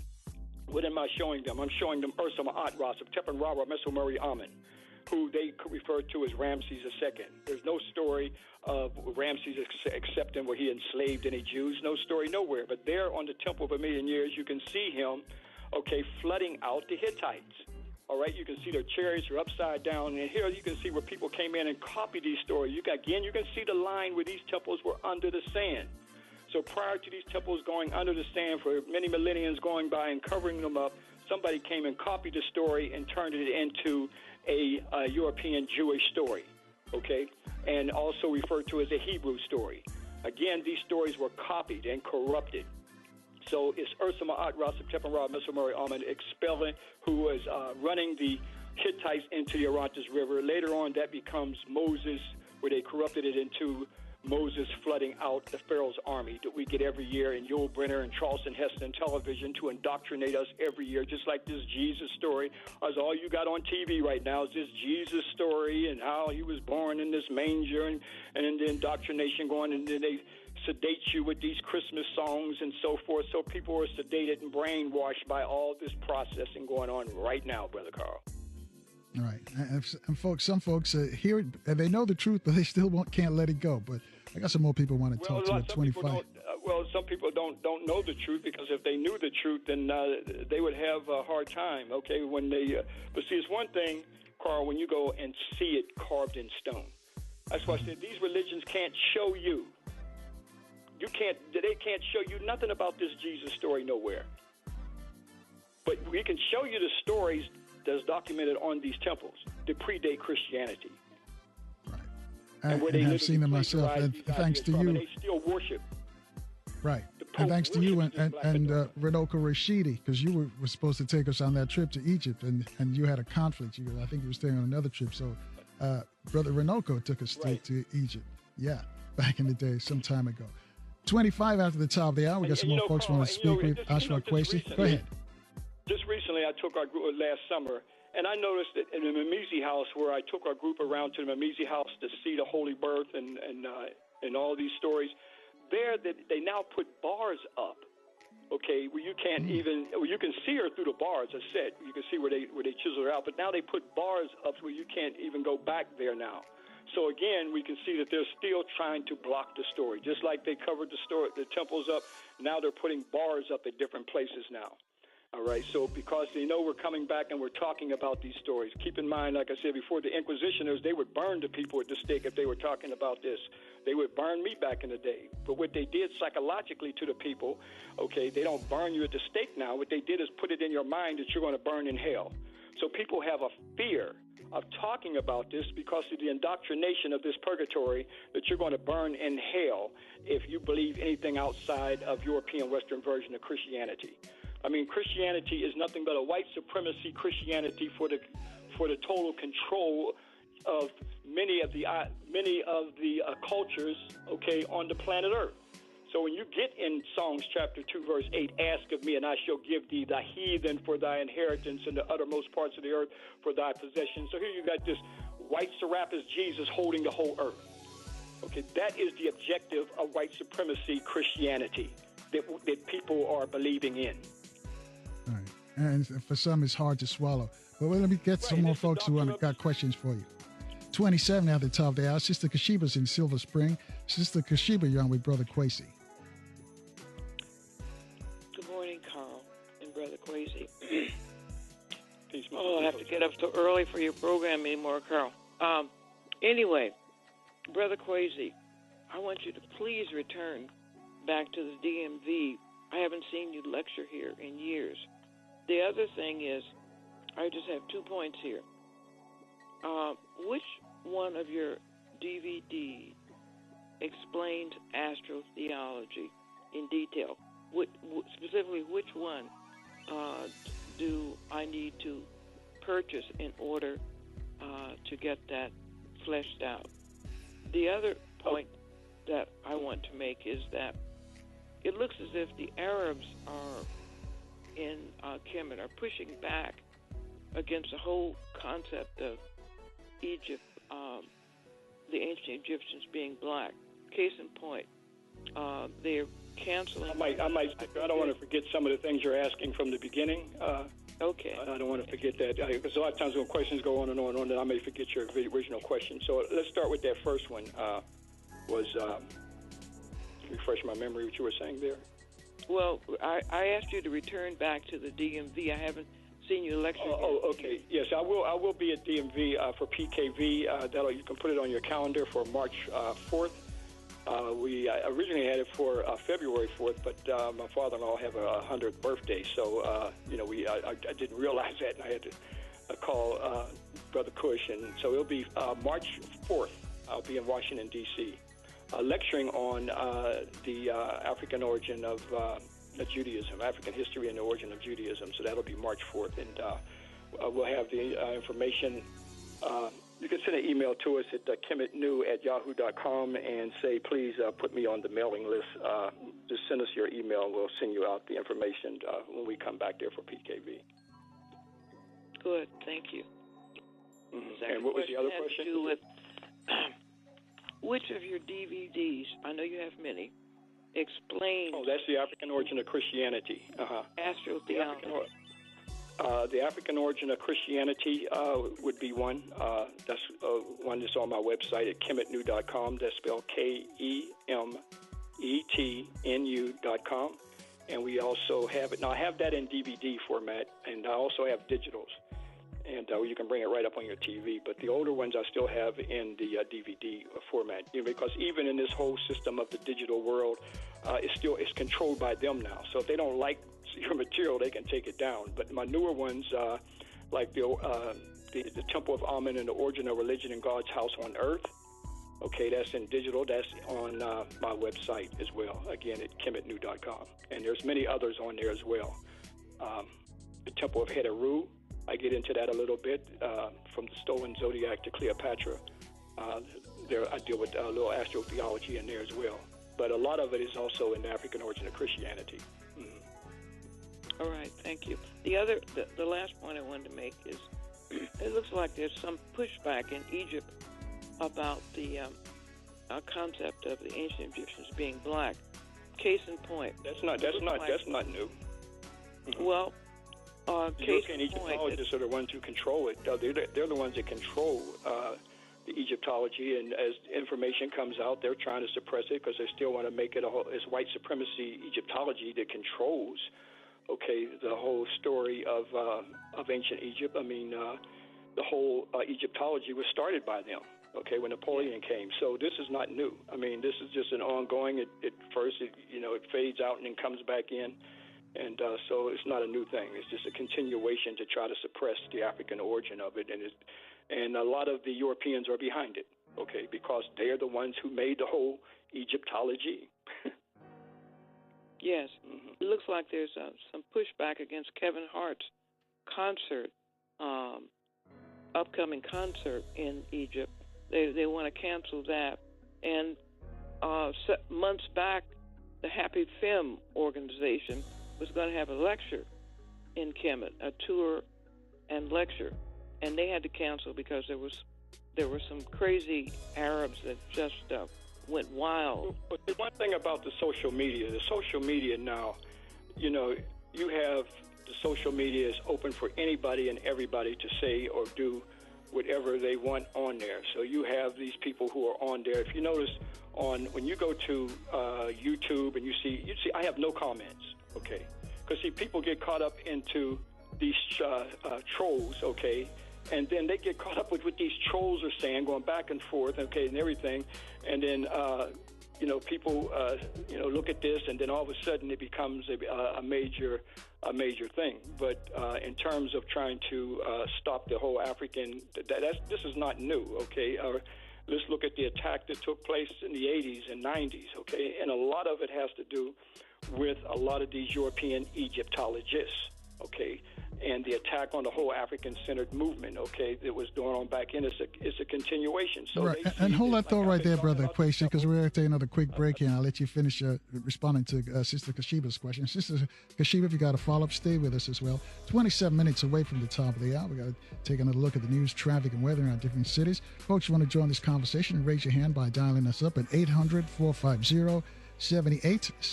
Your calls in 4 minutes in Baltimore on 1010 WOLB. In the DMV on FM 95.9 and AM 1450. WOL, where information is power. And good morning once again, family. 21 minutes away from the top of the hour with our guest, the master teacher, Ashra Kwesi. Before we go back to Ashra Kwesi and Sister Kashiba, let me just remind you that tomorrow's Friday. This is where we give you a chance to free your mind, called Open Phone Friday. Just call us up and what's ever on your mind. If those of you didn't get a chance to call in this week, that's the time for you to call in. Again, we begin promptly at 6 o'clock right here on 1010 WOLB in Baltimore, and also on the DMV and FM 95.9 and AM 1450 WOL. So Brother Kwesi, or was it Sister Kashiba? You had a follow-up question for Brother Kwesi? No, just one last point. I was going to let her know before we contact information, his website before, and I'll hang up. That's all I need. Okay. Thank you, Sister Kashiba. Okay. Brother Kwesi? Yeah, my website is kemetnu.com. Again, it's KEMETNU.com. And we have our tours on there that we do every summer. In fact, we have to do 2 tours in the summer because of the popularity of our tour. We're honored that brothers and sisters come back with us. They know they're going to get education for liberation. And our first one will be July 8th to the 22nd. And the second tour will be July 24th to August 7th. So that's a 15-day educational tour that my nephew Hemp, Mary Ra, and I, we do that together and give brothers and sisters a trip of a lifetime. In reference to that question that you had in terms of these trolls, the number one troll that in Egypt who's putting this out there is an actor. I can't think of his name right off the top, but he's one of the trolls, this out there, putting stuff out there. But again, a lot of these people are in Lower Egypt, When you go into Upper Egypt, even to this day, many of the people, they acknowledge the fact that Egypt is Africa and the whole history is coming up out of Africa. And the story is on the temples and tombs. Dr. Ben's favorite quote of the Papyrus of Hunefer, where it talks about, we came from the beginning of the Nile where God happy dwelt at the foothill of the mountain of the moon. That being Kilimanjaro and Missouri. I've been to both those places, called Mountain of the Moon because of the snow-capped mountain. So here they're acknowledging their beginning, the Zoop types, okay, and everything that you see on the monuments and temples and other lectures that I do here validates that this is where the story is starting from, the Kui land, the land of the spirit. This is the original Taneter land, as it referred to. In fact, the original Holy Land before there was any other Holy Lands. That's where it all began. But of course, when people have come in and the many invasions have come down through the millenniums, from the Hyksos invasion, okay, from the time of the Assyrians and the Persians, okay, and the Greeks and the Romans, okay, Ottoman Turks and, Hittites, even before them, all these different invasions that have come down into Kemet over the millenniums of time, and most of those areas were occupied in the Delta region. That's why you have a mass confusion, okay, of the people during the time of the Arabs who came in 641 A.D., okay, to fight at that time who the Byzantine Romans who were there. So, and this is the history even in their books, all right, that you can get even over there is documenting this information. But again, you have these trolls out here that's creating this mass confusion, and then this is an unfortunate thing that we have with this whole social media today. And then that becomes the narrative of the information is because of what trolls are running around saying. And then we get caught up into that. And that's the sad thing about this whole social media thing. People are not reading and researching anymore, but instead just going back and forth with these trolls, on the internet. And sometimes some people who are out there, they feed these trolls by getting caught up in, going back and forth with them on the social media platform. All right. Thank you very much, 17 away. Brother Kwesi. Peace and blessings to you and to Carl. All right. Thank you, Sister Kashida.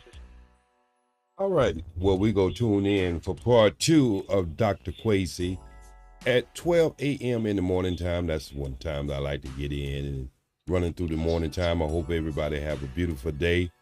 I hope you were satisfied with some of the things you heard throughout the last 5 hours. If you didn't catch some of the other shows I did all throughout the morning, so please go check them out, subscribe, put a okay, or you like, you dislike, leave something in the comment, but please hit the thumbs up. I'll be back at 12 a.m. in the morning time, bringing you to the wee hours in the morning time. This has been your brother from another mother, 95 degrees in the shade, SPWD Speed, bringing it to you all the way live. I hope all of you have an amazing day and get ready for the weekend, okay? Anyway, I'll be back. Check me out, okay? Your brother. You know I always got to play my most favorite tunes when I get ready to leave. Just the one I love so much, okay?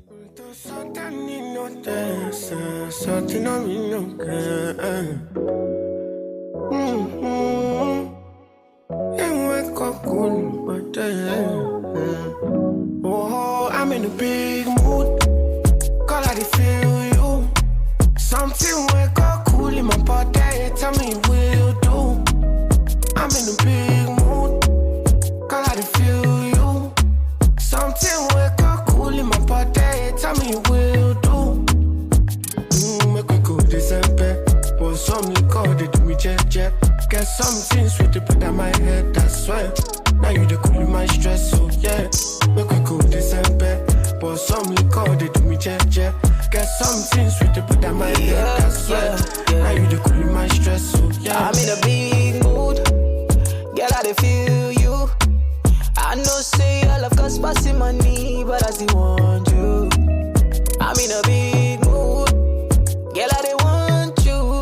Not only you, if it cool to my body, nobody but you. Yeah. Every night I go dey rock your body. Baby girl, we go dey no solo. Nobody fit tell me to leave my baby. Bend every night if it turn to baby. Me and you, when you wake up, girl, you splashing on me. Girl, look like sweat all on me. Like the design you be dripping on me. Maybe that's why I don't feel it. Yeah. Oh, I'm in a big mood. Call I feel you. Something wake up cool in my